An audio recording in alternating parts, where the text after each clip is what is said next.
Good evening. മാറ്റിനി വെബിനാറിലേക്ക് എല്ലാവർക്കും സ്വാഗതം. പതിപോലെ നമ്മൾ എല്ലാ വ്യാഴാഴ്ചകളിലും ഹോളിസ്റ്റിക് ഹെൽത്ത് എന്ന് പറയുന്ന ഒരു വിഷയമാണ് കൈകാര്യം ചെയ്യുന്നത്. കഴിഞ്ഞ ആഴ്ച സന്തോഷ് ഒളിമ്പസ് ഡോക്ടറിൻ എന്ന് പറയുന്ന തലത്തിൽ നിന്നുകൊണ്ട് കുറേ മനസ്സിനെ കുറിച്ച് വളരെയധികം കാര്യങ്ങൾ നമുക്ക് പറഞ്ഞ് മനസ്സിലാക്കി തന്നു.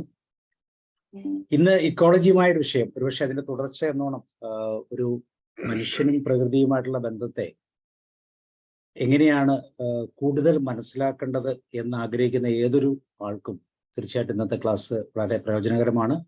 അപ്പൊ ഇന്നത്തെ ക്ലാസ്സിലെ ട്രെയിനറെ വേദിയിലേക്ക് ക്ഷണിക്കാൻ ഞാൻ ബിദുനെ ക്ഷണിക്കുകയാണ്. ആദ്യം ബിദുൻ പ്ലീസ് അഡ്മിറ്റ് ചെയ്യും.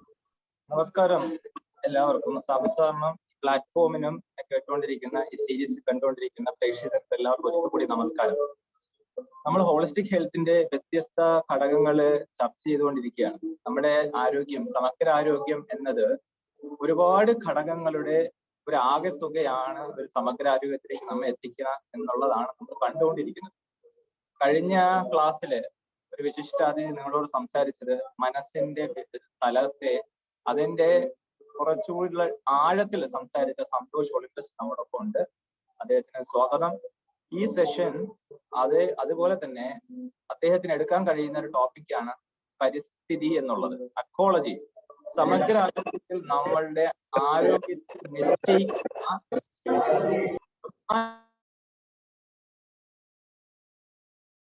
കേൾക്കുന്നില്ല? കേൾക്കാം. പ്രധാനപ്പെട്ട ഒരു ഘടകമാണ് എക്കോളജി എന്നുള്ളത്. അപ്പൊ ടോപ്പിക്കിലേക്ക് സന്തോഷ് സാറിനെ ക്ഷണിക്കുന്നതിന് മുന്നേ ആയിട്ട് ഇതിനെക്കുറിച്ചൊരു ആർട്ടിക്കിൾ വായിക്കാനായിട്ട് നമ്മുടെ ശിഷ്യത്തിൽപ്പെട്ട ഷീല ജോർജ് ടീച്ചറെ ഞാൻ ക്ഷണിക്കുന്നു. ഒരു 3 പേജ് അവർ ആർട്ടിക്കിൾ നിങ്ങളോട് വായിക്കും. വായിച്ചതിനു ശേഷം സന്തോഷ് സാറ് ടോപ്പിക്ക് നിങ്ങൾക്ക് വേണ്ടി പ്രസന്റ് ചെയ്യുന്നതായിരിക്കും. ഷീല ടീച്ചറെ please. Thank you.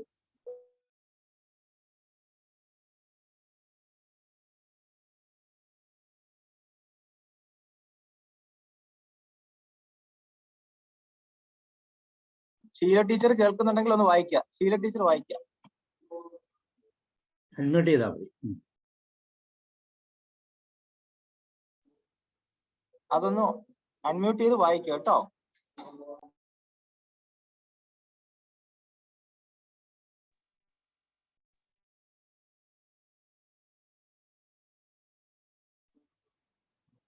Sheela George കേൾക്കുന്നുണ്ടോ? കണ്ടിരുന്നു ആദ്യം, അത് കഴിഞ്ഞിട്ട് ടൈപ്പ് ചെയ്തു. ഷീല ടീച്ചറെ അവർക്ക് എന്താ പറ്റിയെന്ന് അറിയില്ല.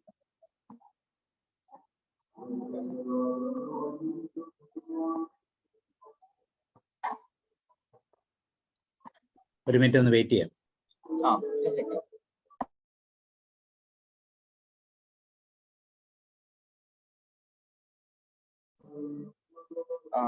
ഞാനൊന്ന് ജസ്റ്റ് ഒന്ന് വിളിക്കട്ടെ. എന്തെങ്കിലും ടെക്നിക്കൽ പ്രോബ്ലം ഉണ്ടെങ്കിൽ. ഷീല മാം കേൾക്കുന്നുണ്ടോ? ഷീല ജോർജ് അഡ്മിറ്റ് ചെയ്യാം.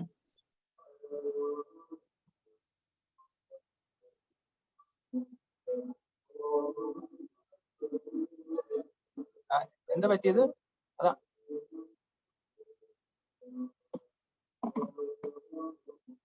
ഓക്കെ, അവർക്ക് എന്തോ ടെക്നിക്കൽ പ്രോബ്ലം ഉണ്ടെന്ന് തോന്നുന്നു. ഒരു കാര്യം ചെയ്യാം, ഞാൻ തന്നെ അത് വായിച്ചതിന് ശേഷം നമുക്ക് നേരെ സന്തോഷമായ ടോപ്പിക്കിലേക്ക് കടക്കാം. ഓക്കെ. ഈ ഭൂമിയിൽ കോടാനുകോടി വർഷങ്ങളുടെ തപസ്യയുടെ ഫലമായി ഉരുത്തിരിഞ്ഞ ജീവികളിൽ ഒന്ന് മാത്രമാണ് മനുഷ്യൻ. അതുകൊണ്ട് പ്രകൃതിയിൽ ഉണ്ടാകുന്ന ഏതൊരു മാറ്റത്തിനും പ്രകൃതിദത്തമായാലും മനുഷ്യനിർമ്മിതമായാലും മനുഷ്യൻ അത് തിരിച്ചറിയുമ്പോഴേ അവൻ വിവേകിയാവും. മനുഷ്യനും പ്രകൃതിയും രണ്ടല്ല, മനുഷ്യൻ പ്രകൃതിയുടെ തന്നെ ഭാഗമാണ്. പ്രകൃതിയിൽ നിന്ന് ഘടകങ്ങൾ പ്രത്യേക താളത്തിൽ ശരീരത്തിൽ കയറുകയും ഇറങ്ങുകയും ചെയ്തുകൊണ്ടിരിക്കുന്നു. അങ്ങനെ ജീവൻ നിലനിൽക്കുന്നു. മണ്ണിനെ, വെള്ളത്തെ, വായുവിനെ ഒന്നും വിഷമയമാക്കാൻ പാടില്ല. അങ്ങനെ ചെയ്താൽ വിവിധ പക്ഷി ശൃംഖല വഴി അവസാനം മനുഷ്യനിൽ തന്നെ അവ തിരികെ എത്തിച്ചേരും. അതുകൊണ്ട് പ്രകൃതിയെ മലിനപ്പെടുത്തിയാൽ ആ ഘടകങ്ങളും ശരീരത്തിൽ കയറുകയും ഇറങ്ങുകയും ചെയ്തുകൊണ്ടിരിക്കും. അത് പലവിധ രോഗങ്ങൾക്കും ദുരിതങ്ങൾക്കും കാരണമാകുന്നു. പ്രകൃതിയിൽ ഉണ്ടാകുന്ന ഏതൊരു മാറ്റത്തിനും മനുഷ്യനും വിധേയമാകും. അത് മഹാരോഗങ്ങൾക്കും കാരണമാകും.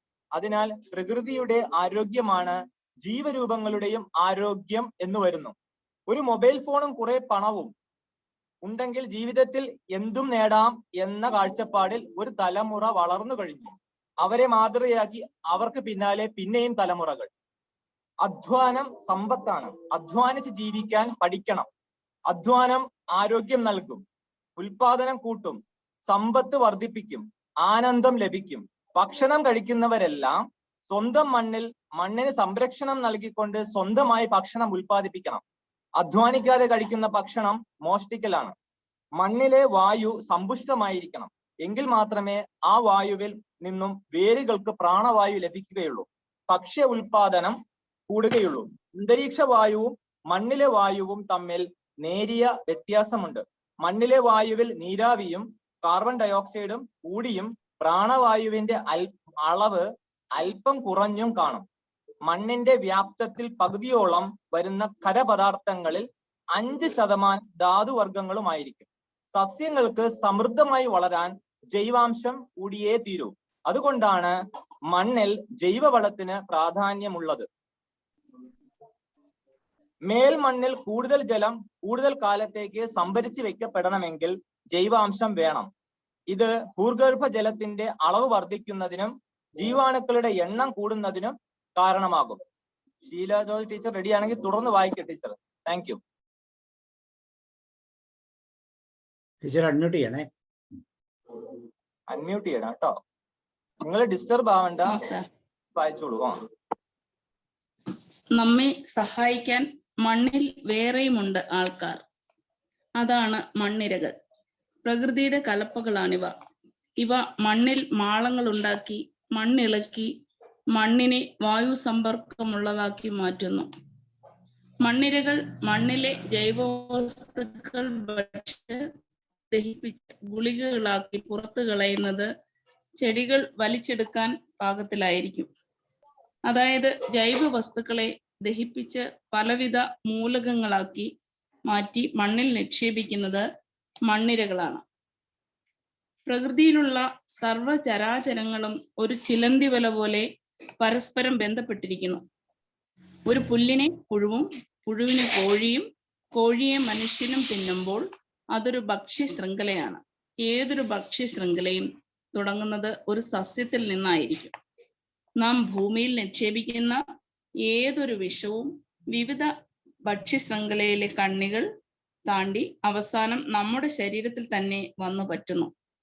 പുല്ലിന് ലഭിച്ച വിഷം പല കണ്ണികളിലൂടെ താണ്ടി ഒടുവിൽ മനുഷ്യ ശരീരത്തിൽ എത്തുമ്പോൾ ആ വിഷം പല മടങ്ങായി വർദ്ധിച്ചിരിക്കും. അതിനെ ജൈവ അപവർത്തനം എന്നാണ് പറയുക. ഭക്ഷ്യ ശൃംഖലയിൽ കടന്നെത്തുന്ന രാസപദാർത്ഥങ്ങൾ അതീവ ഗുരുതരമായ പാരിസ്ഥിതിക ആരോഗ്യ പ്രശ്നങ്ങളെയാണ് സൃഷ്ടിക്കുക. ബേക്കറി സാധനങ്ങൾ, മൈദ കൊണ്ടുണ്ടാക്കിയ ഭക്ഷണ പദാർത്ഥങ്ങൾ, ഫാസ്റ്റ് ഫുഡ്, പലതരത്തിലുള്ള ചിപ്സ്, ഐസ്ക്രീം, ശീതളപാനീയങ്ങൾ തുടങ്ങിയവ ആഹാര പദാർത്ഥങ്ങളിൽ മനുഷ്യൻ കൃത്രിമമായി ചേർക്കുന്ന ഒട്ടനവധി രാസവസ്തുക്കൾ, ഉദാഹരണം ബീവിയോ, അജിനോമോട്ടോ, മെറ്റാലിനെല്ലോ, കീടനാശിനികൾ എക്സെട്ര ശരീരത്തിൽ പ്രവേശിച്ച് അതിഗുരുതരമായ ആരോഗ്യ പ്രശ്നങ്ങൾ സൃഷ്ടിക്കുന്നു. പക്ഷിമൃഗാദികൾക്ക്, അതായത് കോഴി, പട്ടി, പശു, പക്ഷിമൃഗാദികൾക്ക് നൽകുന്ന പല മരുന്നുകളും ആന്റിബയോട്ടിക്കുകളും ഭക്ഷ്യ ശൃംഖലയിൽ കടന്നുകൂടി അവയുടെ മാംസം, മുട്ട, പാൽ, വിസർജ്യങ്ങൾ തുടങ്ങിയവയിലൂടെ കടന്ന് മനുഷ്യനിലെത്തി പല പ്രത്യാഘാതങ്ങളും സൃഷ്ടിക്കുന്നുണ്ട്. അന്തരീക്ഷ മലിനീകരണം പ്രത്യുൽപാദന ശേഷി കുറയ്ക്കാനിടയാവും എന്ന് ഐക്യരാഷ്ട്രസഭ മുന്നറിയിപ്പ് നൽകുന്നുണ്ട്. കഴിഞ്ഞ 50 വർഷത്തിനിടയിൽ പുരുഷ ബീജങ്ങളുടെ ശരാശരി എണ്ണത്തിൽ 42% കുറവുണ്ടായതിന് കാരണം വാഹനങ്ങളിൽ നിന്നുള്ള പുകയിൽ അടങ്ങിയിരിക്കുന്ന വിഷവസ്തുക്കളാകാം എന്നും 1996 മുന്നറിയിപ്പ് നൽകിയിരുന്നു. മൊബൈൽ ഫോണിനും പുരുഷ ബീജങ്ങളുടെ എണ്ണത്തിന് കുറവ് വരുത്താൻ കഴിയുന്നതായി പഠനങ്ങൾ തെളിയിച്ചിട്ടുണ്ട്. പെട്രോളിയത്തിന്റെ ഉപോൽപ്പന്നമായ ഒരിനം പോളിമറുകളാണ് പ്ലാസ്റ്റിക്കുകൾ. ഓരോ പോളിമറുകളിലും അടങ്ങിയിരിക്കുന്ന മൂലകങ്ങളുടെ അടിസ്ഥാനത്തിലും കൂട്ടിച്ചേർക്കുന്ന രാസവസ്തുക്കളുടെ അടിസ്ഥാനത്തിലും പലതരം പ്ലാസ്റ്റിക്കുകളുണ്ട്. മിക്ക ഇനം പ്ലാസ്റ്റിക്കുകളും അവയിൽ അടങ്ങിയിരിക്കുന്ന രാസഘടകങ്ങളും അതിൻ്റെ പ്രതലത്തിലേക്ക് സ്രവിച്ചുകൊണ്ടേയിരിക്കും. ചൂടാക്കിയാൽ അതിൻ്റെ വേഗതയും രാസസ്രവങ്ങളുടെ അളവും കൂടും. പ്ലാസ്റ്റിക്കുമായി സമ്പർക്കത്തിലിരിക്കുന്ന പദാർത്ഥങ്ങളിലേക്ക് ഇത് കലരും.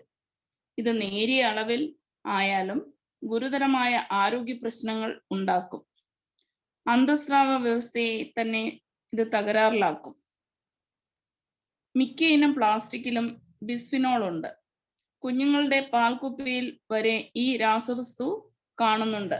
ഇത് ശരീരത്തിൽ കടന്ന് ഹോർമോൺ വ്യവസ്ഥയെ മാറ്റിമറിക്കും. ആർത്തവ തകരാറുകൾ ഉണ്ടാക്കും.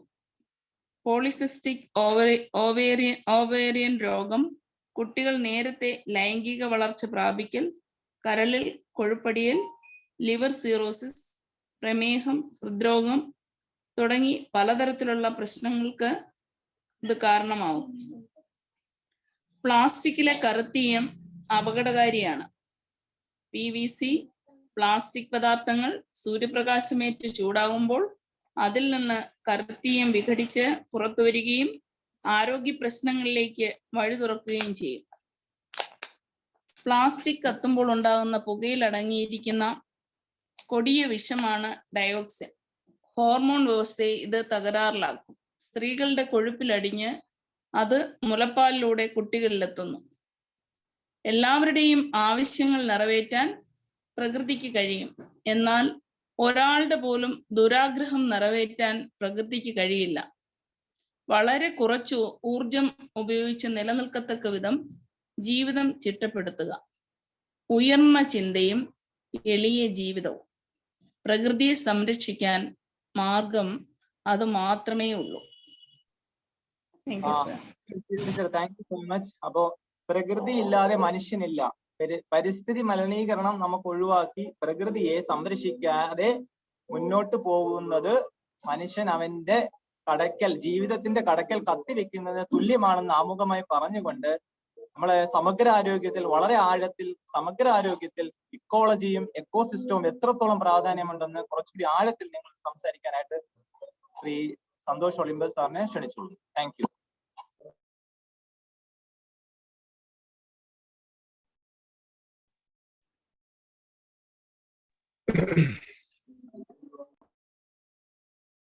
ഏവർക്കും നമസ്കാരം. ശുഭകരമായിരിക്കട്ടെ, സന്തോഷകരമായിരിക്കട്ടെ. മുഖമുള്ളവർ മുഖം കാണിക്കുക, മുഖമില്ലാത്തവർ അങ്ങനെ തന്നെ ഇരിക്കുക. എൻ്റെ പേര് സന്തോഷ് ഒളിമ്പസ് എന്നാണ്. പാലക്കാട് ജില്ലയിലെ ആലത്തൂരുള്ള ഗ്രീൻ ക്രോസ് ഇക്കോ വില്ലേജിലെ ഒരു കുടിലിരുന്നാണ് ഞാൻ നിങ്ങളോട് സംവദിക്കുന്നത്. ഗ്രീൻ ക്രോസ് ഇക്കോ വില്ലേജിലെ കുടിലിരുന്ന് എന്ന ഒരു വാചകം ഞാൻ എടുത്തു പറയാൻ കാര്യം എന്ന് വെച്ച് കഴിഞ്ഞാൽ ഇങ്ങനെയും ജീവിക്കാൻ പറ്റുമെന്ന് നിങ്ങളെ കാണിക്കാനും പറയാനും വേണ്ടിയാണ്. എന്റെ പുറകിൽ കാണുന്നുണ്ടാവും, ഇത് ഓല കൊണ്ടുള്ള ഒരു കുടിലാണ്. ലളിത ജീവിതം എന്ന് പറയുന്നതിന്റെ ഒരു മാതൃക ഇവിടെ നമ്മൾ ശ്രമിക്കുന്നു എന്നുള്ളതേ ഉള്ളൂ. പൂർണ്ണമായിട്ടും ലളിതമായോ എന്നൊന്നും അറിയില്ല. അതുകൊണ്ടാണല്ലോ എപ്പോഴും ഞാൻ നിങ്ങളുടെ മുന്നിൽ ഈ ഒരു ഇൻസ്ട്രുമെന്റിന്റെ മുന്നിൽ നിന്ന് സംസാരിക്കുന്നത്. അതാണെങ്കിലും നമ്മളിവിടെ സംസാരിക്കേണ്ടുന്ന വിഷയം എന്ന് പറയുന്നത് 1962 സെപ്റ്റംബർ മാസത്തില് അല്ലെങ്കിൽ ജൂൺ മാസം 30 മറ്റോ മുതൽ ഇങ്ങനെ ന്യൂയോർക്കർ മാഗസീനിൽ റേച്ചൽ കാസൻ എഴുതിയ സൈലന്റ് സ്പ്രിംഗ് എന്നുള്ള ലോകത്തിന്റെ വഴിതിരിച്ച ആ ഒരു ലേഖ പരമ്പരയുടെ തുടർച്ചയായിട്ട് പുസ്തകം ഇറങ്ങിയപ്പോൾ, സെപ്റ്റംബറിലാണ് പുസ്തകം ഇറങ്ങിയത് 1962. അത് മനുഷ്യൻ പ്രകൃതിയിലുള്ള ഇടപെടൽ നടത്തുന്ന സമയത്ത് അത് അവന്റെ ജീവിതത്തിൽ ഉണ്ടാക്കുന്ന ആഘാതത്തെ കുറിച്ച്, അത് ഇക്കോളജിയിൽ ഉണ്ടാക്കുന്ന, പ്രകൃതിയിൽ ഉണ്ടാക്കുന്ന ആഘാതത്തെ കുറിച്ച്, അത് അവന് തന്നെ തിരിച്ചു കിട്ടുന്ന തിരിച്ചടിയെ കുറിച്ച് ഒക്കെ ചർച്ച ചെയ്തു. അന്നു മുതൽ പലരും അതിനെക്കുറിച്ച് ചിന്തിച്ചു തുടങ്ങി, പറഞ്ഞു തുടങ്ങി. അതുണ്ടാക്കുന്ന ഇമ്പാക്റ്റുകളെ കുറിച്ച് അറിഞ്ഞുകൊണ്ട് അതിനുള്ള മറുമരുന്നുകളെ കുറിച്ച് ചിന്തിച്ചു തുടങ്ങി. അത്തരം കാര്യങ്ങൾ നടപ്പിലാക്കി തുടങ്ങി. അങ്ങനെ പരിസ്ഥിതി എന്നുള്ള ഒരു വിഷയം, പരിസ്ഥിതിയെ സംരക്ഷിക്കേണ്ടതുണ്ട്, പ്രകൃതിയെ സംരക്ഷിക്കേണ്ടതുണ്ട്, നാം പ്രകൃതിയെ സംരക്ഷിക്കേണ്ടതുണ്ട് എന്നൊക്കെ പറയുന്ന ആ ഒരു അജണ്ട, ഒരു സ്ലോഗൻ, ഒരു മുദ്രാവാക്യം ലോകമെമ്പാടും മലയടിച്ചു വരുന്നുണ്ട്. അവിടെ മനുഷ്യന്റെ ആവശ്യത്തിനുള്ള ആ ഒരു വിഭവ ബാങ്ക് മനുഷ്യന്റെ ജീവിതം നടപ്പിലാക്കി മുൻപോട്ട് പോകണമെങ്കിലുള്ള ആ വിഭവ ബാങ്ക് ഉണ്ടല്ലോ, ആ വിഭവ ബാങ്ക് തീർന്നു പോയാൽ എന്തു ചെയ്യും എന്ന അവന്റെ ആശങ്കയാണ് ഈ ലോകമെമ്പാടുമുള്ള മനുഷ്യരുടെ പുറകിൽ തീ പിടിപ്പിച്ചത്. റേച്ചൽ കാർസൺ പറഞ്ഞപ്പോ എല്ലാവരും ശ്രദ്ധിച്ചത് അക്കാര്യത്തിലാണ്. പ്രകൃതി എന്ന ഒരു വിഭവ സംവിധാനത്തിന്റെ, പ്രകൃതി എന്ന വിഭവ സംവിധാനത്തിന്റെ മൊത്തം അടിത്തറ ഇളകിപ്പോയാൽ തന്റെ നിലനിൽപ്പ് അപകടത്തിലാകും എന്ന് പറയുന്ന ഇൻസ്ട്രുമെന്റൽ വാല്യൂ, അതിന്റെ ഉപയോഗാത്മകമായ മൂല്യം കണ്ടുകൊണ്ടാണ് നമ്മളത് പറഞ്ഞു തുടങ്ങിയത്. ഞാൻ ഒരിക്കൽ കൂടെ തുടങ്ങിയെടുത്തത് തന്നെ പറയാം. പാലക്കാട് ജില്ലയിലെ ഗ്രീൻ ക്രോസ് ഇക്കോ വില്ലേജ് നടത്തുന്നത് green cross foundation centre for deep ecology എന്നുള്ള സ്ഥാപനമാണ്. Green cross foundation centre for deep ecology, അതായത് ആഴ പ്രകൃതി ശാസ്ത്രത്തെക്കുറിച്ച് ഗവേഷണങ്ങളും പ്രചാരണങ്ങളും നടത്തുന്ന ഒരു സ്ഥാപനം. അതിന്റെ ഡയറക്ടറാണ് ഞാൻ. അവിടെ നിന്നാണ് ഞാൻ സംസാരിക്കുന്നത്. എന്നുവെച്ചാൽ ഈ സ്ഥലത്ത് നിന്നല്ല, ഞാൻ ഇരിക്കുന്ന ആ ഒരു സ്ഥാനത്ത് നിന്നാണ് ഇവിടെ ഇപ്പൊ സംസാരിക്കുന്നത്. ഡീപ്പ് ഇക്കോളജി പറയുന്നത് ഇൻസ്ട്രുമെന്റൽ വാല്യൂസിനെ കുറിച്ചല്ല. പ്രകൃതി എന്ന സ്റ്റോറേജ്, നമുക്കതിന്റെ ഭാഷയെ മനസ്സിലാവുള്ളൂ എന്ന് തോന്നുന്നു. നമ്മളിപ്പോ ഈ അടുത്ത കാലത്തൊക്കെ ഈ വൃദ്ധസദനങ്ങളൊക്കെ ഒരുപാട് കൂടിയല്ലോ. അപ്പോ നമുക്ക് പാല് തന്ന മാറിടം ഉള്ള അമ്മയെ അവിടെ കൊണ്ട് തള്ളിയ ശേഷം പരിസ്ഥിതിയെക്കുറിച്ചും ലോക ധാർമ്മികതയെക്കുറിച്ചും സംസാരിക്കുന്നവരുടെ ഒരു പ്ലാറ്റ്ഫോമിൽ, ഞാൻ ഈ പ്ലാറ്റ്ഫോമിനെ കുറിച്ചല്ല പറയുന്നത്, മനുഷ്യരാകുന്ന ഒരു ഇടത്തിരുന്നുകൊണ്ട് നമുക്ക് ഇങ്ങനെയൊക്കെ ചിന്തിക്കാം. അമ്മയുടെ മാറിടം എന്ന് പറയുന്നത് നമുക്ക് പാല് തരാനുണ്ടായ ഒരു വിഭവമാണ് എന്ന് ഗണിക്കുന്നിടത്ത് നമ്മളും അമ്മയും തമ്മിലുള്ള ബന്ധത്തിന്റെ വിശുദ്ധിയും അതിന്റെ ധർമ്മവും നമ്മെ ഇവിടെ ഉണ്ടാക്കാൻ കാരണമായ, നമ്മളെ ഇവിടെ രൂപീകരിക്കാൻ കാരണമായ പ്രകൃതിയുടെ ഒരു വിന്യാസ വ്യവസ്ഥയും തന്നെ നഷ്ടമാകുന്നുണ്ട്. നമുക്ക് അവിടെ നിന്ന് ചിന്തിച്ചു തുടങ്ങാം. ഇവിടെ സമഗ്ര ആരോഗ്യത്തെക്കുറിച്ച് പറഞ്ഞു വരുന്ന ഈ ഒരു ക്ലാസ്സില് ഇക്കോളജിയെ കുറിച്ച് സംസാരിക്കാൻ പറഞ്ഞപ്പോ മിഥുനോട് ഞാൻ പറഞ്ഞിരുന്ന ഒരു കാര്യം എന്ന് പറയുന്നത്, ഇവിടെ ഈ പറഞ്ഞ വിഷയങ്ങൾ, ഇപ്പൊ മുമ്പേ വായിച്ച വിഷയങ്ങൾ, ഈ വിഷയങ്ങളിൽ എല്ലായിടത്തും എവിടെയും കിട്ടുന്നതാണ്. എന്താണെങ്കിലും അതിൽ കുറച്ച് ഡീറ്റെയിൽ ആയിട്ട് പറഞ്ഞിട്ടുണ്ട്. അത് സിലബസിന്റെ ഭാഗമായിട്ടുള്ളതാണ്, നല്ലത്.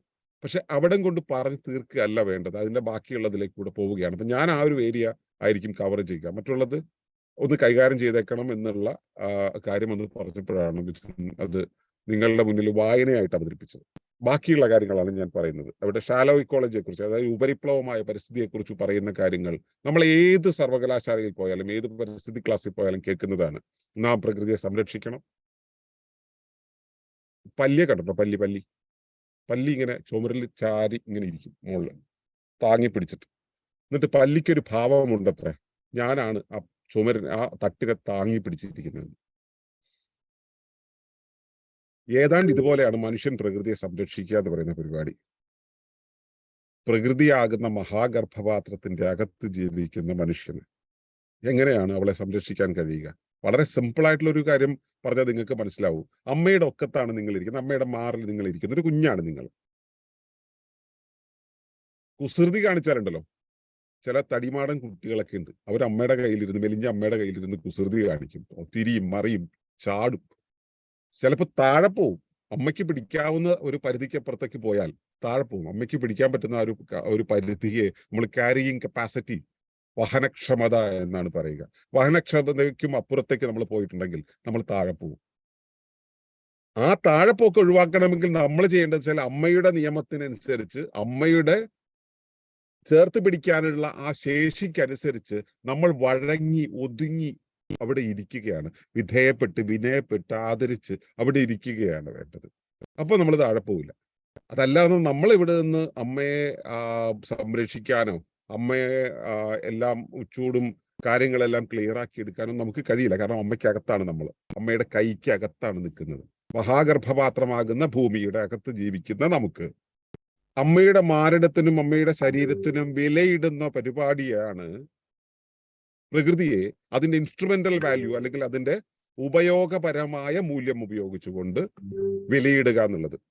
അതുകൊണ്ട് നമ്മൾ സംരക്ഷിക്കണം, അതുകൊണ്ട് നമ്മൾ മരങ്ങൾ നട്ടുപിടിപ്പിക്കണം, അതുകൊണ്ട് നമ്മൾ പലതും ചെയ്യണമെന്ന് പറയുന്നു. മരങ്ങൾ നട്ടുപിടിപ്പിക്കുക എന്ന് പറയുന്നത് സത്യത്തിൽ ഒരു തരം അപഹാസ്യതയില്ലേ അതിനകത്ത്? ഇവിടെ വേണ്ടതെന്തോ അതെല്ലാം ഉണ്ടാക്കി തരാൻ ശേഷിയുള്ള മഹാപ്രകൃതിക്ക് കേവലം ഒരു വിത്തിൽ നിന്നും, കേവലം ഒരു ബീജത്തിൽ നിന്നും ഇതെല്ലാം സംസാരിക്കാൻ അറിയുന്ന എന്നെയും ഇതിനും അപ്പുറത്തുള്ള കാര്യങ്ങളെല്ലാം അറിയുന്ന നിങ്ങളെയും വരെ ഉരുവാക്കിയെടുത്ത, ലോകത്തിന്റെ ഗതി മുഴുവൻ തിരിച്ച് ഭസ്മാസുരനെ പോലെ അട്ടഹസിക്കാൻ ശേഷിയുള്ള ഒരു ജീവരാശിയെ തന്നെ ഉരുവാക്കിയെടുത്ത പ്രകൃതിക്ക് അതിന്റെ ജീവന് അറിയില്ലേ അതെവിടെയാണെന്നും എത്രയാണെന്നും എങ്ങനെയാണെന്നും മനസ്സിലാക്കാൻ?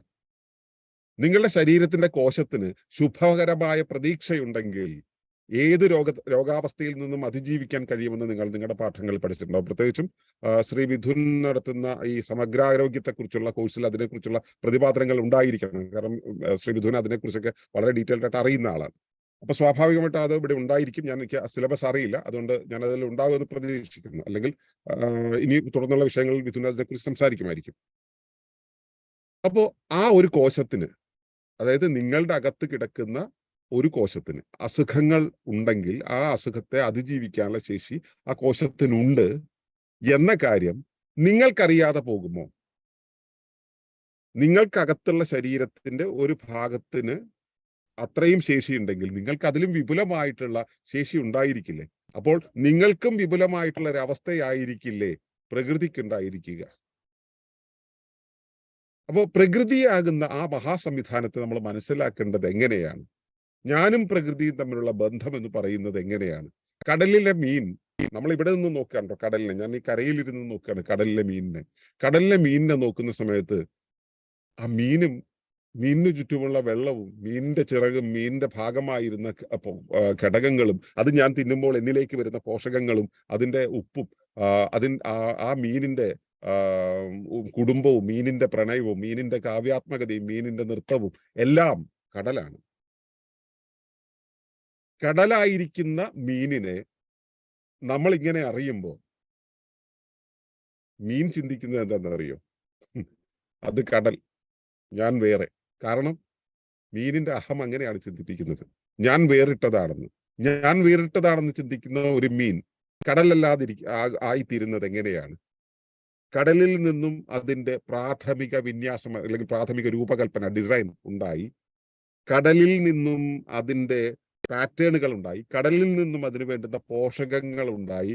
കടലിൽ നിന്നും ഇവയെല്ലാം സംഘടിപ്പിച്ച് കടലിൽ നിന്നും അതിന്റെ സംഘാടനമുണ്ടായി. കടലിൽ നിന്ന് തന്നെ രൂപമുണ്ടായി, വർഗമുണ്ടായി, അതിന്റെ പ്രവർത്തനമുണ്ടായി, സഞ്ചാര വഴികളുണ്ടായി. ഇതെല്ലാം ഉണ്ടായി കഴിഞ്ഞ മീൻ ഞാൻ കടലല്ല എന്ന് ചിന്തിക്കുന്നത് പോലെയാണ് നാം പ്രകൃതി അല്ല എന്നോ ഞാനും പ്രകൃതിയും തമ്മിലുള്ള ബന്ധം എന്ന് പറയാൻ പാകത്തിൽ പ്രകൃതിയിൽ നിന്നും അന്യത സൂക്ഷിക്കുന്നത്.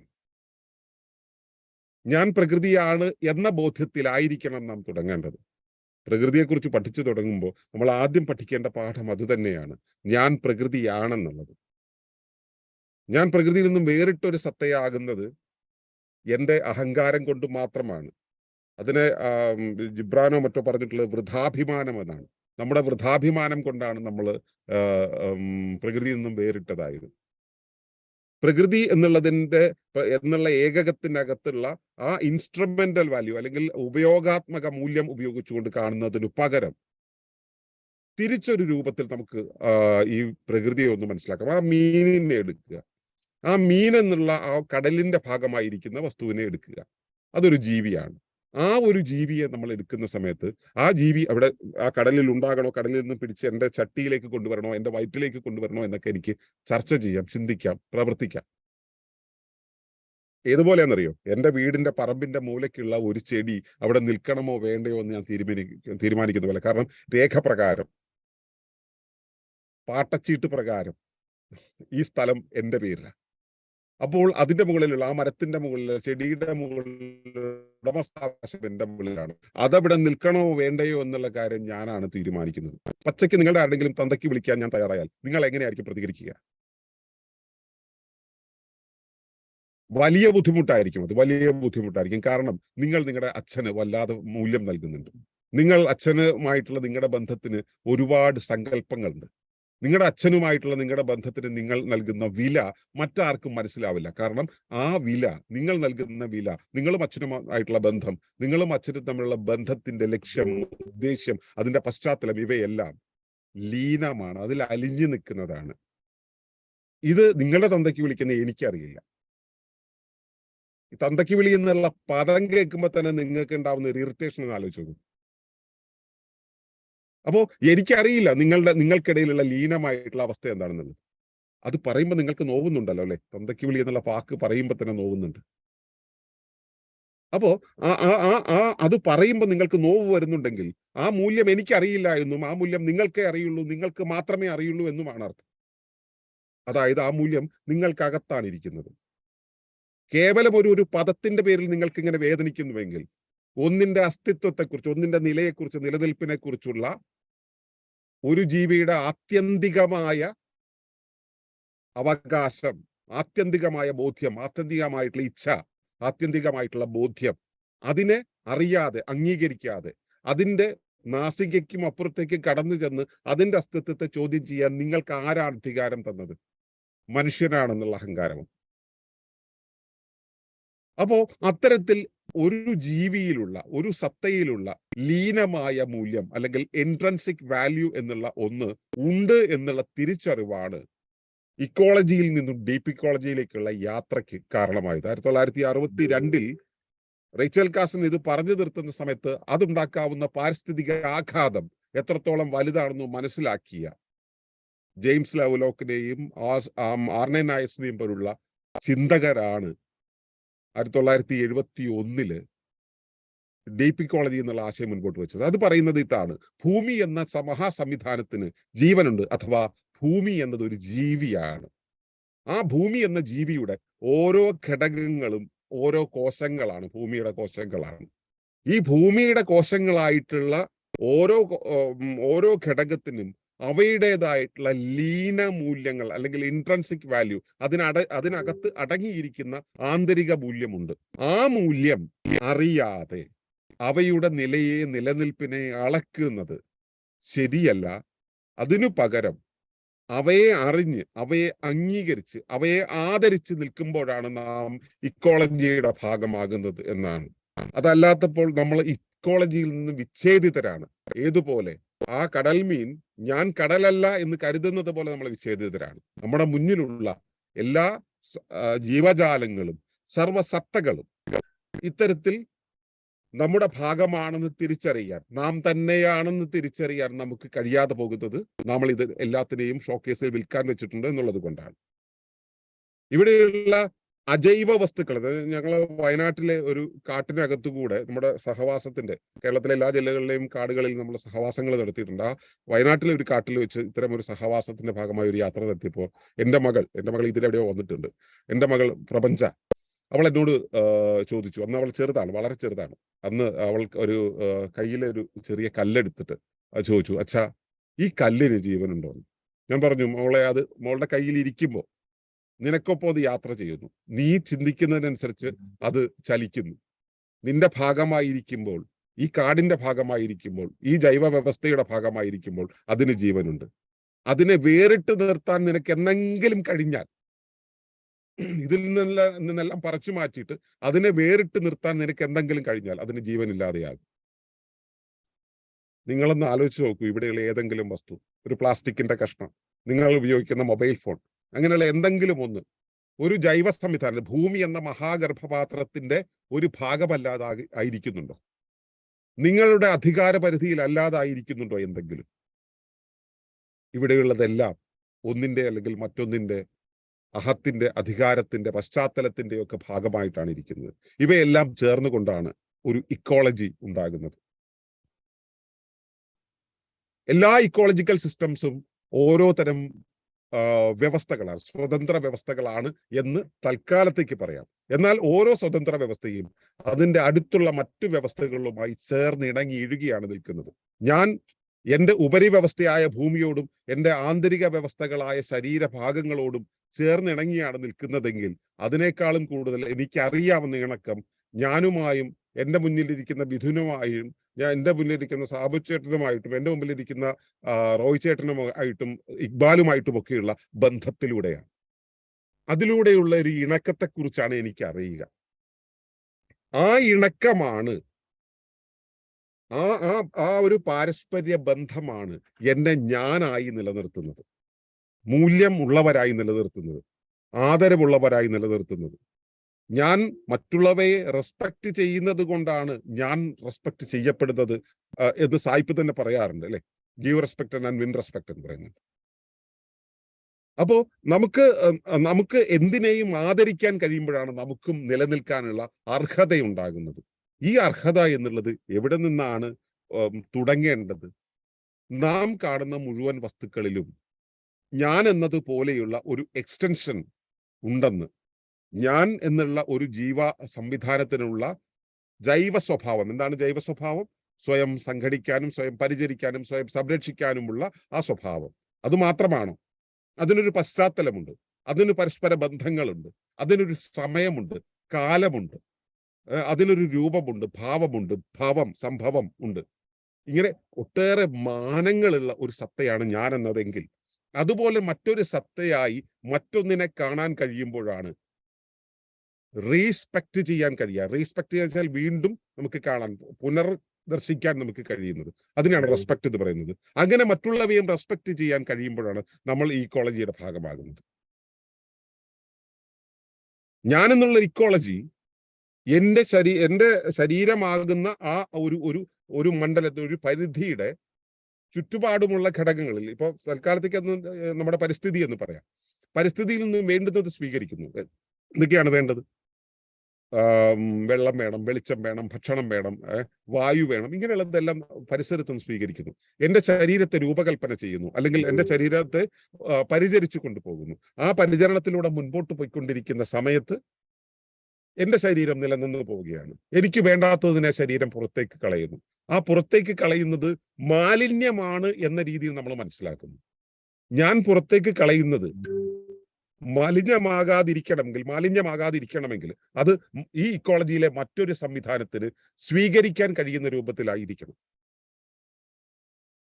ഒരു കമ്പനി ഉണ്ടെന്നിരിക്കട്ടെ, ഒരു ഇൻഡസ്ട്രി ഉണ്ടെന്നിരിക്കട്ടെ, ആ ഇൻഡസ്ട്രിയുടെ ഔട്ട്പുട്ട് എന്ന് പറയുന്നത് മറ്റൊരു ഇൻഡസ്ട്രിയുടെ ഇൻപുട്ടായി മാറുമ്പോഴാണ് ഇൻഡസ്ട്രിയൽ ഇക്കോളജി എന്നുള്ള ഒരു സമവാക്യം അവിടെ നടപ്പിലാകുന്നത് എന്ന് ഇക്കോളജിക്കൽ ശാസ്ത്രം പറയുന്നുണ്ട്.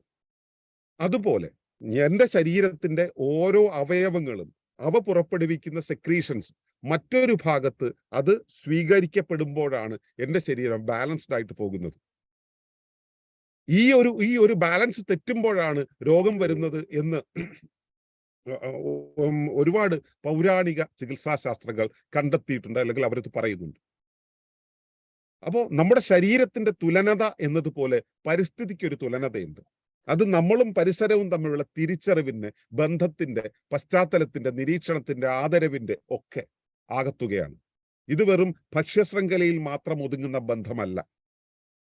ഇത് നമ്മുടെ ഇടപെടലിന്റെ, രാഷ്ട്രീയത്തിന്റെ വീക്ഷണത്തിന്റെ വഴിയാണ്. രാഷ്ട്രീയം എന്ന് വെച്ചാൽ എന്താണ്? ഞാൻ എൻ്റെ പരിസരത്തോട് ഇടപെടുന്ന വ്യാകരണമാണ്. ഞാൻ എൻ്റെ പരിസരത്തോട് എങ്ങനെയാണ് ഇടപെടുന്നത്, അതിന്റെ വ്യാകരണമാണ് രാഷ്ട്രീയം എന്ന് പറയുന്നത്. അതുപോലെ ഞാൻ എൻ്റെ ചുറ്റുപാടുമുള്ള വസ്തുക്കളോട്, എൻ്റെ ചുറ്റുപാടുമുള്ള ജീവികളോട്, എൻ്റെ ചുറ്റുപാടുമുള്ളവയോട് ഞാൻ എങ്ങനെ ഇടപെടണം എന്നുള്ള എൻ്റെ കാഴ്ചപ്പാടാണ് എൻ്റെ ഇക്കോളജിയെ തീരുമാനിക്കുന്നത്.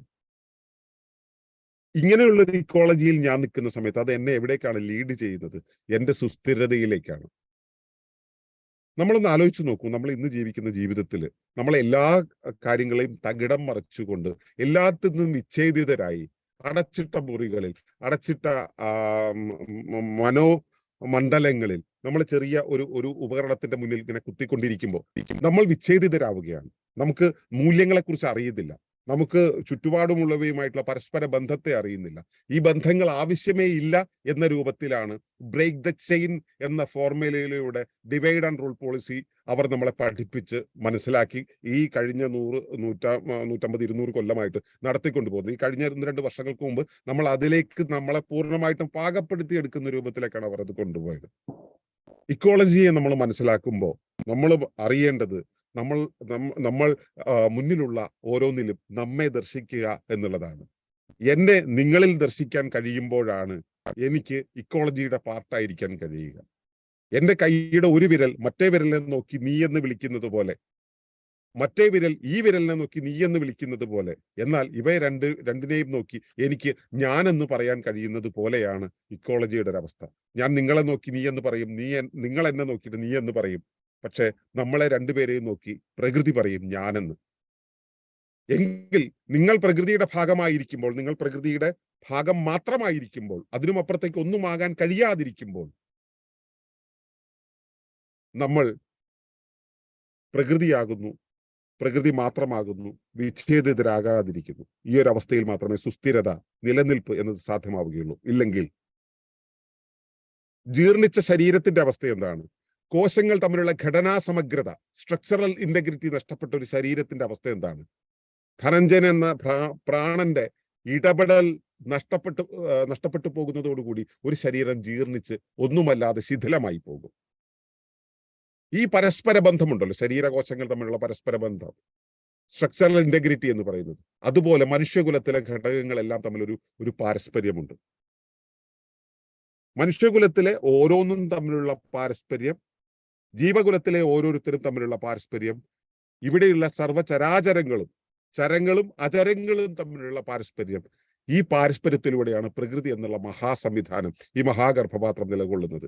അതിനിടയിൽ മനസ്സുകൊണ്ടെങ്കിലും നിങ്ങൾ വിച്ഛേദിതരാകുന്നെങ്കിൽ, നിങ്ങൾ അവരിൽ നിന്നും ഡിസ്കണക്ട് ആയി പോകുന്നുണ്ടെങ്കിൽ അറിയുക, നിങ്ങൾ ഇരിക്കുന്ന കൊമ്പിൽ നിങ്ങൾ വെട്ടിത്തുടങ്ങുകയാണ്, നിങ്ങളുടെ കഴുത്തിൽ കുരുക്കിടുകയാണെന്ന് മനസ്സിലാക്കുക. ലോകത്തെ മുഴുവൻ ചില പ്രത്യേക താല്പര്യങ്ങൾ നിയന്ത്രിച്ചു കൊണ്ടുപോകുന്നുണ്ട്. തിരിച്ചുപോക്കിന്റെ ഒരു വഴി നമ്മുടെ മുന്നിലുണ്ട്.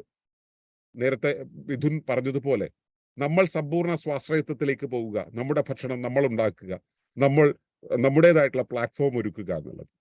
ആ ഒരുക്കത്തിലൂടെ പോകുമ്പോൾ, നാം ഒറ്റക്കെട്ടാണെന്ന് മനസ്സിലാക്കുമ്പോൾ, നമ്മൾ ഏക ശരീരമാണെന്നും ഏക മാനസമാണെന്നും അറിയുന്ന സമയത്താണ് പ്രകൃതിയുടെ ഈ സമവാക്യം ശരിയായ പാകത്തിലാവുക. അങ്ങനെ ഒരു പാകത്തിലായിരിക്കുമ്പോൾ മാത്രമേ സുസ്ഥിരത നമ്മുടെ കൈവശമാവുകയുള്ളൂ. അല്ലെങ്കിൽ ഇനി ഒരു 8 വർഷങ്ങൾക്കുള്ളിൽ ലോകത്തിന്റെ അതോറിറ്റേറിയൻ സംവിധാനം കീഴടക്കുന്ന സമയത്ത് നിങ്ങൾക്ക് വിലപിക്കാൻ മാത്രമേ കഴിയൂ. വിലപിക്കാതിരിക്കണമെങ്കിൽ നിങ്ങളും ഞങ്ങളും അല്ലാതായി നമ്മളായി മാറണം. അത്തരത്തിലുള്ള ഒരു പ്രകൃതി ബോധം നമുക്കുണ്ടാകുമ്പോഴാണ്, നമുക്ക് ഉള്ളിലുള്ള ലീനമൂല്യത്തെക്കുറിച്ചുള്ള നമുക്കുള്ള പാരസ്പര്യ ബോധ്യം ഉണ്ടാകുമ്പോഴാണ്, നമ്മളായിരിക്കുമ്പോഴാണ് നമുക്ക് നിലനിൽക്കാനാവുക. അതിനകത്തെ ചാരുതയും കവിതയും ഒക്കെ നമ്മുടെ ഉള്ളിൽ, നമ്മുടെ ഹൃദയത്തിന്റെ ഭാഷയായി മാറട്ടെ എന്ന്, ഭൂമിയുടെ വികാരത്തെ നിങ്ങൾക്ക് തിരിച്ചറിയാൻ കഴിയുമാറാകട്ടെ എന്ന് പ്രാർത്ഥിച്ചു കൊണ്ട് നിർത്തുന്നു. നന്ദി, നമസ്കാരം.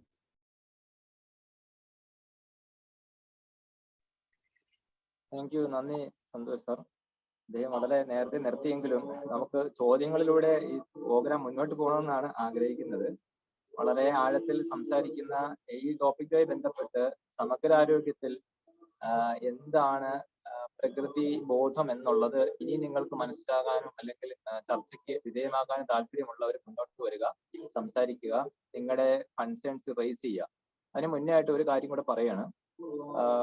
ഡീപ് ഇക്കോളജിയിൽ ഫെലോഷിപ്പ് പ്രോഗ്രാം, ഒരു 3 മാസത്തെ പ്രീ ഫെലോഷിപ്പ് പ്രോഗ്രാം ഡീപ് ഇക്കോളജിയിൽ പഠിക്കാൻ ആവശ്യമായി അക്കാഡമിക് തലത്തിലും ഗവേഷണാത്മകമായിട്ടും റിസർച്ച് മൈൻഡോട് കൂടി പഠിക്കാൻ താല്പര്യമുള്ളവർക്ക് ഗ്രീൻ ക്രോസ് ഫൗണ്ടേഷൻ, ഇപ്പം നമ്മൾ മുമ്പ് സംസാരിച്ച അതിന്റെ ഡയറക്ടറായിട്ടുള്ള സന്തോഷ് അവര് ഗ്രീൻ ക്രോസ് ഫൗണ്ടേഷന്റെ ഒരു പുതിയ ഒരു ഇനിഷ്യേറ്റീവ് സ്റ്റാർട്ട് ചെയ്തിട്ടുണ്ട്. ഒരു 3 മാസത്തെ ഫെലോഷിപ്പ്, പ്രീ ഫെലോഷിപ്പ് പ്രോഗ്രാം. അത് അദ്ദേഹം തന്നെ വിശദമാക്കും. അപ്പൊ ആദ്യം അത് വിശദമാക്കാനാണ് സന്തോഷ് സാർ ഞാൻ ക്ഷണിക്കുകയാണ്. അതിനുശേഷം ക്വസ്റ്റ്യൻ ആൻസർ സെഷനിലേക്ക് നമുക്ക് മുന്നോട്ട് പോകാം. Thank you. Okay, thank U Mithun. Pre fellowship എന്ന് പറയുന്നത് നമ്മൾ കുറെ വർഷങ്ങളായിട്ട്, എന്ന് വെച്ച് കഴിഞ്ഞാൽ ഒരു 10ഓളം വർഷങ്ങളായിട്ട് നമ്മൾ ഈ ഫെലോഷിപ്പ് പ്രോഗ്രാം നടത്തി വരുന്നുണ്ട്. ഞങ്ങളുടെ ഒരു പഴക്കം കൂടെ പറയാം. ഞങ്ങൾ 1981 കുട്ടികളുടെ ഒരു സയൻസ് ക്ലബ്ബായിട്ട് സ്റ്റാർട്ട് ചെയ്ത ഓർഗനൈസേഷനാണ്. 1986 ഇതൊരു എൻവയോൺമെന്റൽ ഓർഗനൈസേഷൻ ആവുന്നത്. 1994 മുതൽ ഇതൊരു കേരളത്തിലെ ആദ്യത്തെ ഇക്കോ കമ്മ്യൂണാണ്. 97 മുതൽ ഒരു പരിസ്ഥിതി ഗവേഷണ കേന്ദ്രമായിട്ട് 97 മുതൽ പ്രവർത്തിച്ചു വരുന്നു. അതിനിടയിൽ പല രൂപഭാവങ്ങൾ വന്നു. പലതരം പഠന ശാഖകളിലൂടെ കടന്നുപോയി. ഒടുവിൽ 2010 കാലം മുതലാണ് നമ്മൾ ഈ ഫെലോഷിപ്പ് എന്നുള്ള രൂപത്തിൽ, നേരത്തെ ഇത് പ്ലീനങ്ങളായിരുന്നു, സസ്റ്റൈനബിൾ കമ്മ്യൂണിറ്റി ഫെലോഷിപ്പ് പ്രോഗ്രാമുകളായിരുന്നു. അതൊരു അതൊരു ഫെലോഷിപ്പ് പ്രോഗ്രാമായിട്ട് നടപ്പിലാകാൻ തുടങ്ങി. അതായത് DP കോളേജ് എന്താണ് പ്രകൃതിയുടെ ഘടന എന്താണ്, വിന്യാസം എന്താണ്, ഇവ തമ്മിലുള്ള പരസ്പര ബന്ധം എന്താണ്, ഈ പ്രകൃതിയുടെ ഫോർമേഷൻ എന്താണ്, അതിനകത്ത് നമ്മുടെ ഫണ്ടമെന്റൽ ആയിട്ടുള്ള പല ക്വയറുകളും, അതായത് ഞാൻ എന്താണ്, പിന്നെ ഈശ്വരീയം എന്താണ്, ഇങ്ങനെയുള്ള കുറെ ചോദ്യങ്ങൾക്ക് കൂടെ ഉത്തരങ്ങൾ അതിനകത്തേക്ക് വരും. അപ്പൊ ഇത്തരം കാര്യങ്ങളെ കുറിച്ചുള്ള വളരെ ഡീപ്പായിട്ടുള്ള പഠനമാണ് DP കോളേജ് എന്നുള്ളത്. അത് ഉപയോഗിച്ചുകൊണ്ട് ജീവിതത്തിന്റെ സമഗ്രമായിട്ടുള്ള നിലനിൽപ്പിനെ കുറിച്ച് കൂടെയാണ് നമ്മൾ അഡ്രസ്സ് ചെയ്യുന്നത്. അപ്പൊ ഈ ഒരു പ്രോഗ്രാം നമ്മൾ ഈ സഹവാസങ്ങൾ വഴി കേരളത്തിലെ എല്ലാ ജില്ലകളിലും നടത്തി വന്നിരുന്നു. പിന്നെ അതുപോലെ തന്നെ കേരളത്തിന് വെളിയിൽ ആന്ധ്രയിൽ, ബാംഗ്ലൂർ, അതുപോലെ തന്നെ ഡൽഹിയിലും, അതുപോലെ തന്നെ കാഠ്മണ്ഡുവിലും, ധാക്കയിൽ, ബംഗ്ലാദേശിൽ ഒക്കെയുള്ള പല സർവകലാശാലകളും നമ്മുടെ ഈ വിഷയത്തിൽ വളരെ താല്പര്യമെടുത്തുകൊണ്ട് അവർ ഇതിനെക്കുറിച്ച് പഠിക്കുകയും ഒക്കെ ചെയ്തിരുന്നു. അങ്ങനെ സൗത്ത് ഏഷ്യയിലെ ഒരേ ഒരു DP കോളേജിക്കൽ ഫെലോഷിപ്പായിട്ട് ഇത് മാറുകയാണ് ചെയ്തത്. കഴിഞ്ഞ കൊറോണ കാലത്ത് മുമ്പ് വരെ ഇത് വളരെ ആക്റ്റീവായിട്ട് മുൻപോട്ട് പോയിരുന്നു. അതിനുശേഷം ഈ കൊറോണയ്ക്ക് ശേഷം ഈ ബന്ധങ്ങൾ ഓൺലൈനായിട്ട് ചുരുങ്ങി. പിന്നെ അതിനുശേഷം അത്തരം ഡയറക്റ്റ് ആയിട്ടുള്ള ഫോർമേഷൻസ് ഉണ്ടായിട്ടില്ല.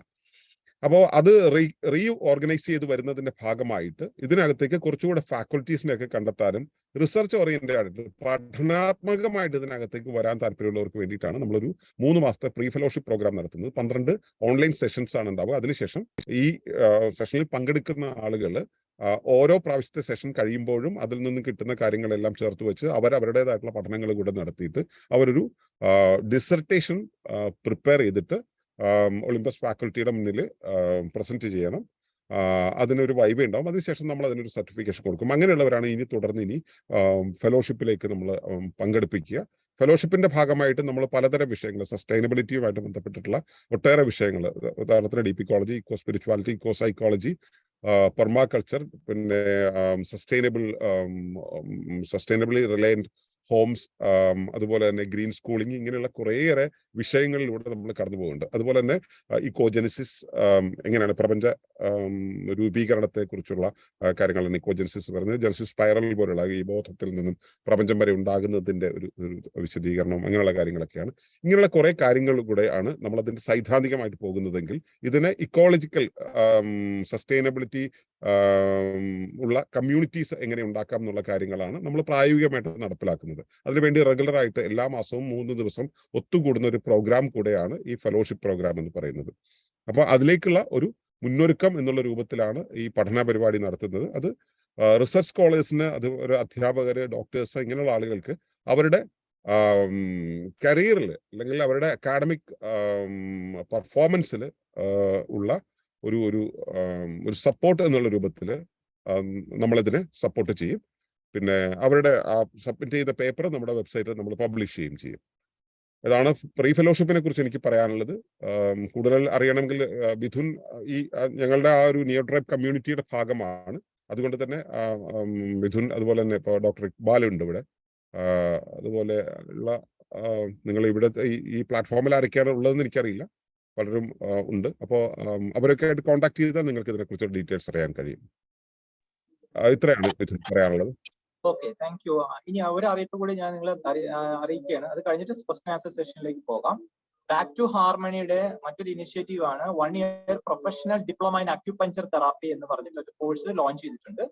അക്യുപഞ്ചറിനെ വളരെ റിസർച്ച് തലത്തിലും ക്ലിനിക്കൽ പ്രാക്ടീസ് തലത്തിലും വളരെ ഡീറ്റെയിൽ ആയിട്ട് A to Z പ്രോഗ്രാം എന്ന് ഞാൻ വിളിക്കും. A to Z programme 1 year professional diploma താല്പര്യമുള്ളവർക്ക് ജോയിൻ ചെയ്യാം.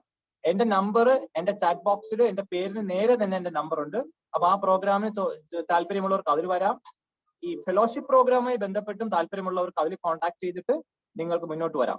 റിസർച്ച് മൈൻഡ് ഉള്ളവർ മാത്രം വന്നാൽ മതി, ആദ്യമേ പറയുകയാണ്. അപ്പൊ നിങ്ങളിപ്പോ കേട്ടപ്പോ മനസ്സിലാവും, നമ്മൾ വെറുതെ വാ കൊണ്ട് പറച്ചിലല്ല, കുറെ പ്രവർത്തനങ്ങൾ നടക്കുന്നുണ്ട് ബാക്ക്ഗ്രൗണ്ടിൽ. ഒരുപാട് പ്രവർത്തനങ്ങൾ നടക്കുന്നുണ്ട്. ഇതിനൊക്കെ ഒരുപാട് പിന്നെ അഡ്മിനിസ്ട്രേറ്റീവ് വർക്കിനും ഒക്കെ ഒരുപാട് ആൾക്കാർ പിന്നാലെ വർക്ക് ചെയ്യുന്നുണ്ട്. ഒരു ക്ലാസ്സിൽ വന്നിരുന്നിട്ട് 5 മിനിറ്റ് പറയുമ്പോൾ നിങ്ങൾ അതിന്റെ ബാക്കിലുള്ള അധ്വാനം നിങ്ങൾ കാണണം. ഒരുപാട് കാര്യങ്ങൾ നമ്മൾ ചെയ്യുന്നുണ്ട് എന്ന് മനസ്സിലാക്കുക. നിങ്ങൾക്ക് എപ്പോഴും കോൺടാക്ട് ചെയ്യാം. We are ready to serve you. അപ്പൊ വെറുതെ തത്വം മാത്രം പറയലല്ല, പ്രയോഗം കൂടി നമുക്ക് വേണം. പരിസ്ഥിതി ബോധം എന്ന് പറയുന്നത് പ്രവർത്തിക്കലാണ്, പ്രവർത്തനം ഉണ്ടാവണം. അപ്പൊ ഇനി സബ്ജക്റ്റുമായിട്ട് ബന്ധപ്പെട്ട് സംശയവും ക്വസ്റ്റ്യൻ ആൻസർ സെഷനിലേക്ക് പോവുകയാണ്. Sabu sir, over to you. Thank you. Okay, thank you sir. ഇന്നത്തെ ഈ സന്ധ്യ വളരെ പ്രത്യേകതയുള്ള സന്ധ്യയാണെന്ന് വേണം നമുക്ക് ചിന്തിക്കാൻ. ചില അറിവുകൾ മാറ്റി മറിച്ചെഴുതേണ്ടതാണ് എന്ന് തീർച്ചയായിട്ടും സന്തോഷ് ഒളിമ്പസിലൂടെ നമ്മൾ പലതും കേട്ടു, അല്ലെ? തീർച്ചയായിട്ടും അമ്മയുടെ നിയമത്തിന് അല്ലെങ്കിൽ വാഹന ശക്തിക്ക് അതീതമായ ഒരു കുഞ്ഞ് പ്രവർത്തിച്ചാൽ തീർച്ചയായിട്ടും കയ്യിൽ നിന്ന് താഴെ വീഴും. അതുപോലെ പ്രകൃതി എന്ന മഹാഗർഭപാത്രത്തെ കുറിച്ചുള്ള ചില അറിവുകൾ, അമ്മയുടെ മാറിടത്തിന് ബലിയിടുന്ന അപരിഷ്കൃതമായ ഒരു സ്വഭാവ രീതിയിലൂടെയാണ് ഇന്ന് ലോകം കടന്നു പോകുന്നതെന്ന് ഓർമ്മിപ്പിച്ചു.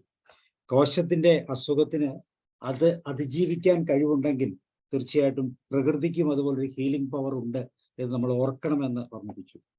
കടലായിരിക്കുന്ന മീൻ കടൽ വേറെ ഞാൻ വേറെ എന്ന് കരുതുന്നത് പോലെ ഞാൻ വേറെ പ്രകൃതി വേറെ എന്ന് ചിന്തിക്കുന്ന ഒരു സമൂഹത്തിലാണ് നമ്മൾ ജീവിക്കുന്നത്. ഒരുപക്ഷെ സ്വല്പം കൂടെ കൂട്ടി പറഞ്ഞാൽ ഞാൻ പ്രകൃതിക്കും മുകളിൽ എന്ന് ചിന്തിക്കുന്ന, പ്രകൃതി എൻ്റെ കൈവെള്ളയിൽ ഒതുക്കാമെന്ന് ചിന്തിക്കുന്ന ഒരു കാലഘട്ടത്തിലൂടെയാണ് നമ്മൾ പോകുന്നത്. ഒത്തിരിയും മാറ്റങ്ങളെ ഉൾക്കൊള്ളേണ്ടിയിരിക്കുന്നു എന്ന് തീർച്ചയായിട്ടും ഈ വാക്കുകളിലൂടെ നമുക്ക് മനസ്സിലാക്കാം. അതുപോലെ ഞാൻ പ്രകൃതിയാണ് എന്നതാണ് ഏറ്റവും നല്ല പഠനത്തിന്റെ തുടക്കം എന്ന് സന്തോഷ് ഒളിമ്പസ് നമ്മളെ ഓർമ്മിപ്പിച്ചു. പ്രകൃതിയുടെ ഇൻസ്ട്രുമെന്റൽ വാല്യൂ മാത്രം കാണുന്ന ഒരു സമൂഹത്തിലാണ് നമ്മൾ. തീർച്ചയായും ഇതെല്ലാം വളരെ ശ്രദ്ധയോടെ പഠനത്തിന് വിധേയമാക്കേണ്ട ഭാഗമാണെന്ന് പറഞ്ഞു. പ്രകൃതിയുടെ ജൈവ സ്വഭാവം ഉൾക്കൊള്ളുന്ന സത്തയാണ് ഞാൻ എന്ന് നമ്മൾ പലപ്പോഴും മറന്നു പോകുന്നു. അതുപോലെ പരിസ്ഥിതിയിൽ നിന്ന് സ്വീകരിക്കാത്തതൊന്നും നമ്മുടെ ശരീരത്തിലില്ല, നമ്മളിലില്ല എന്ന് നമ്മൾ അറിയുക. പുറത്തേക്ക് കളയുന്നത് ഇക്കോളജിയുടെ ഭാഗമായി മറ്റൊരു ഘടകത്തിന് ഉപയോഗം ഉള്ള രീതിയിൽ, ഗുണകരമാകുന്ന രീതിയിലായിരിക്കണം എന്നുള്ളതാണ് പ്രകൃതിയുടെ ഇക്കോളജിയുടെ സമവാക്യമെന്നും സാർ ഓർമ്മിച്ചു. എന്താണ് എൻ്റെ ഇക്കോളജി? എൻ്റെ സുസ്ഥിരതയിലേക്ക് എന്നെ കൈ പിടിച്ചുയർത്തുന്നതായിരിക്കണം എൻ്റെ ഇക്കോളജി. എനിക്ക് ഏറ്റവും ഇഷ്ടപ്പെട്ട ഒരു വാക്ക് ഇതാണ്: നീ എന്നെ നോക്കി നീ എന്ന് വിളിക്കും, ഞാൻ നിന്നെ നോക്കി നീ എന്ന് വിളിക്കും, പക്ഷെ പ്രകൃതി നമ്മളെ നോക്കി ഞാൻ എന്ന് വിളിക്കും. എത്രയോ മഹത്തരമാണ്. Thank you. അപ്പൊ പ്രകൃതിയെക്കുറിച്ചുള്ള ചിന്തകൾ നമ്മുടെ ജീവിതത്തിൽ ഏറ്റവും കൂടുതൽ ആവിഷ്കരിക്കേണ്ട ഒരു കാലഘട്ടത്തിൽ തീർച്ചയായിട്ടും സന്തോഷ് ഒളിമ്പസിനെ പോലെ ഒരു ഓലക്കുടിലിരുന്ന് നമ്മൾ അഭിസംബോധന ചെയ്യുമ്പോൾ തീർച്ചയായിട്ടും അങ്ങനെ ഒരു ഓർമ്മ എനിക്കുമുണ്ട്. എൻ്റെ ആദ്യത്തെ കാലഘട്ടത്തിൽ ഞാനും ഒരു ഓലക്കുടിലാണ് താമസിച്ചിരുന്നതെന്ന് ഇപ്പോൾ ഞാൻ വളരെ സന്തോഷത്തോടെ ഓർക്കുകയാണ്. പക്ഷെ ഇപ്പോൾ ആ കാലഘട്ടമൊക്കെ മാറി. ഓല പോലും, മെടഞ്ഞ ഓല പോലും കാണാൻ പറ്റാത്ത ഒരു കാലഘട്ടത്തിലാണ് നമ്മൾ ജീവിക്കുന്നത്. അതിൻ്റെ ഒന്നും ആവശ്യമില്ല എന്ന് ഉൾക്കൊള്ളുന്ന ഒരു പ്രകൃതിയുടെ ഭാഗമായി, അല്ലെങ്കിൽ ഒരു പുതിയ അതിജീവനത്തിന്റെ ഭാഗമായി നമ്മൾ മാറി. തീർച്ചയായിട്ടും മാറണം. നമുക്കും ഇങ്ങനെ ഒരു കാര്യത്തെക്കുറിച്ച് കൂടുതലായിട്ട് അറിയാനും പഠിക്കാനും ഒക്കെ ഉണ്ട്. തീർച്ചയായിട്ടും അതിനുള്ള അവസരങ്ങൾ തീർച്ചയായിട്ടും വീണ്ടും ഇതിനായിട്ടും സന്തോഷമായിട്ടൊക്കെ ഒരുക്കുമെന്നുള്ള പൂർണ്ണ വിശ്വാസത്തിൽ വേദി നിങ്ങൾക്ക് വേണ്ടി ഞാൻ തുറന്നു വിടുകയാണ്. നിങ്ങൾക്ക് സംസാരിക്കാം. പ്രത്യേകിച്ച് ഈ ഭാഗവുമായിട്ട് ബന്ധപ്പെട്ട് പറഞ്ഞു, പ്രകൃതിയുടെ ആ തലവുമായി ബന്ധപ്പെട്ട് ആർക്കെങ്കിലും അതിനെക്കുറിച്ച് കൂടുതൽ ഗഹനമായിട്ട് എന്തെങ്കിലുമൊക്കെ പറയാനുണ്ടെങ്കിൽ ഇതിനോട് ചേർന്ന് നിൽക്കുന്നവരുണ്ട് എന്ന് ഞാൻ മനസ്സിലാക്കുന്നു. ആർക്കുണ്ടെങ്കിൽ തീർച്ചയായിട്ടും അവർക്ക് തുടങ്ങാം. അതിനുശേഷം നിങ്ങൾ ചോദ്യങ്ങളിലേക്കൊക്കെ ചോദിക്കാം. പ്ലീസ്. ആരാണ് ആദ്യം ഓപ്പൺ ചെയ്യുന്നത്? Anybody else along with Olympus? സന്തോഷമായിട്ട് ചേർന്ന് പ്രവർത്തിക്കുന്ന ആരെങ്കിലും ഉണ്ടെങ്കിൽ ആ ഒരു പ്രവർത്തനങ്ങളെ കുറിച്ചൊക്കെ നിങ്ങൾക്കറിയാവുന്ന എന്തെങ്കിലുമൊക്കെ ഒന്ന് പറയുന്നത് നന്നായിരിക്കും. Anybody else? എല്ലാവരും പോയോ? ഇല്ല, എന്നോട് ചേർന്ന് പ്രവർത്തിക്കുന്ന ശ്രീ വർഗീസ് മാത്യു ഉണ്ട്. അദ്ദേഹം ഡൽഹിയിൽ നിന്നാണ്, നമ്മുടെ നാഷണൽ കോർഡിനേറ്റർ ആണ്. തീർച്ചയായും പറയൂ സാർ. അൺമ്യൂട്ട് ചെയ്യൂ, സംസാരിക്കൂ. എല്ലാവർക്കും നമസ്കാരം. ഞാനിപ്പോ ഇതിന് തയ്യാറല്ലായിരുന്നു. ഇവിടെ വേറൊരു ഇതിലിരിക്കുകയാണ്. അപ്പം ഞാൻ മറ്റൊരു അവസരത്തിൽ ഇതുമായിട്ട് ബന്ധപ്പെട്ട് സംസാരിക്കാമെന്ന് വിചാരിക്കുന്നു. ഞാൻ കേട്ടുകൊണ്ടിരിക്കുകയായിരുന്നു. തീർച്ചയായും വളരെയധികം പറയാനുണ്ട്. ഞാൻ സംസാരിക്കാം പിന്നീട്. തീർച്ചയായിട്ടും അവസരങ്ങൾ നമുക്ക് സൃഷ്ടിക്കാം. അവസരങ്ങൾ സൃഷ്ടിക്കുക എന്നുള്ളതാണ് നമ്മളുടെ ഏറ്റവും പ്രധാനപ്പെട്ട ആവശ്യം. തീർച്ചയായും. Thank you sir. വേറെ ആരാണ്? Anybody else? വേറെ ആരും പേര് പറയാൻ പറ്റുമോ? വേണുഗോപാൽ പറയും. വേണുഗോപാൽ സാർ പറയും. സന്തോഷ് സാറിനോട് ഞാൻ യോജിക്കുന്നു, പരിപൂർണമായിട്ട് യോജിക്കുന്നു. പക്ഷെ നമ്മുടെ ഇപ്പോഴത്തെ സാഹചര്യം അനുസരിച്ച് എങ്ങനെ പ്രവർത്തിക്കും എന്നുള്ളത് മാത്രമേ എനിക്കൊരു സംശയമുള്ളൂ. ആദ്യം നമ്മൾ തുടങ്ങേണ്ടത് നമ്മുടെ മനസ്സിലാണ്. അത് മനസ്സിലുണ്ട് സാറേ. മരങ്ങൾ നടുന്നതിനെ കുറിച്ച് ഒരു ചൊല്ലുണ്ട്. ആദ്യത്തെ മരം നടേണ്ടത് നമ്മുടെ മനസ്സിലാണെന്ന് പറയുന്നത്, മനുഷ്യന്റെ മനസ്സിലാണ്.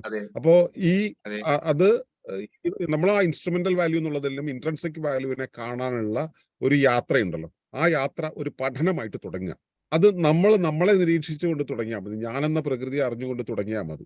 അത് അങ്ങനെ യാത്ര ചെയ്യുന്ന ഒരു കൂട്ടം ആളുകളുണ്ട്. ഇപ്പൊ നമ്മുടെ ഈ ഫെലോഷിപ്പ് എന്ന് പറയുന്ന അത്തരത്തിലാണ്. അങ്ങനെ ഒരു കൂട്ടം ആളുകളുണ്ട്.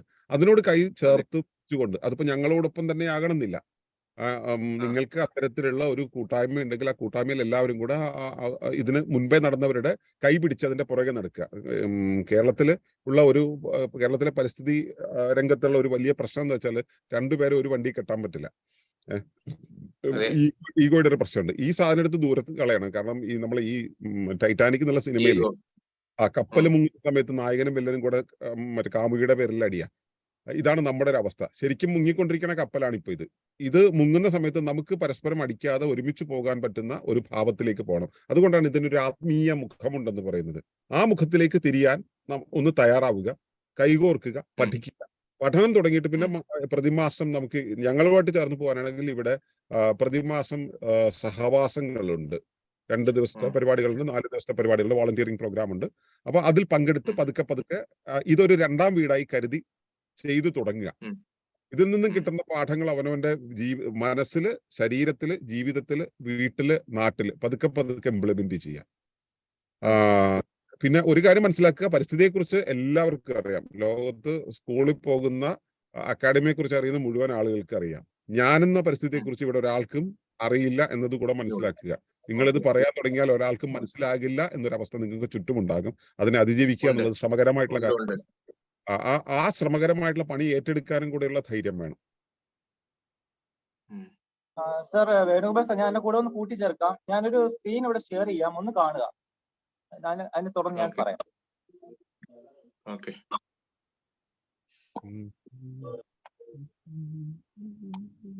കാണുന്നുണ്ടോ? എന്റെ സ്ക്രീൻ കാണുന്നുണ്ടോ? അപ്പോ ഇത് തുടങ്ങുന്ന ഒരു ചോദ്യം വന്നു. ഇത് തുടങ്ങാനുള്ള നമ്മുടെ സോക്കോൾഡ് വിദ്യാഭ്യാസ വിചക്ഷണന്മാര്, ലോകാരോഗ്യ സംഘടന അല്ല, UN, ഐക്യരാഷ്ട്രസഭ സസ്റ്റൈനബിൾ ഡെവലപ്മെന്റ് ഗോൾ, സുസ്ഥിര വികസന ലക്ഷ്യങ്ങളായിട്ട് 17 ഗോളുകൾ സെറ്റ് ചെയ്തിട്ടുണ്ട്. അപ്പൊ അത് നിങ്ങൾ അറിയണം. 17 ഗോളുകളിൽ നമ്മുടെ ഇനിഷ്യേറ്റീവ് പകുതിയിലധികം ഗോൾ സപ്പോർട്ട് ചെയ്യുന്നുണ്ട്. ഒന്നാമത്തെ ഗോൾ, അതിൽ പ്രധാനപ്പെട്ട goal number 3, good health and wellbeing, 3ാമത്തെ പരിഗണന ഗുഡ് ഹെൽത്ത് ആൻഡ് വെൽബീങ്. 4ാമത്തെ ഗോൾ ക്വാളിറ്റി എഡ്യൂക്കേഷൻ, ക്വാളിറ്റി വേണം എഡ്യൂക്കേഷൻ, അത് നമ്മളിവിടെ സാറ്റിസ്ഫൈ ചെയ്യപ്പെടുന്നുണ്ട് ഈ പ്രോഗ്രാമിലൂടെ. Number 6 clean water and sanitation. Goal number 8 decent work and economic growth. Goal number 11 sustainable cities and sustainable communities. സുസ്ഥിര സമൂഹങ്ങൾ ഉണ്ടാവണം, നിലനിൽക്കുന്ന സമൂഹങ്ങൾ ഉണ്ടാവണം, ഒരിക്കലും തകർന്ന് തരിപ്പണമായി പോകാത്ത, ഇനി എന്ത് മാർക്കറ്റ്, സ്റ്റോക്ക് മാർക്കറ്റ് ഡൗൺ ആയാലും മറ്റെന്ത് ഡൗൺ ആയാലും മാർക്കറ്റിനെ, വിപണിയെ ആശ്രയിക്കാതെ നിൽക്കുന്ന ഒരു ജനസമൂഹം. അതാണ് sustainable cities and sustainable communities. അത് ഇവിടെ സസ്റ്റൈൻ ചെയ്യണം. Number 15 life below water, number 14 life below water. Number 15 life on land, strong institution. Number 17 ഇതെല്ലാം നടക്കണമെങ്കിൽ പാർട്ട്ണർഷിപ്സ് ഫോർ ദ ഗോൾസ്. അപ്പൊ ഇതൊക്കെ ഐക്യരാഷ്ട്രസഭ ലോകരാജ്യങ്ങൾ നടപ്പിലാക്കേണ്ടതായിട്ട് വളരെ സുന്ദര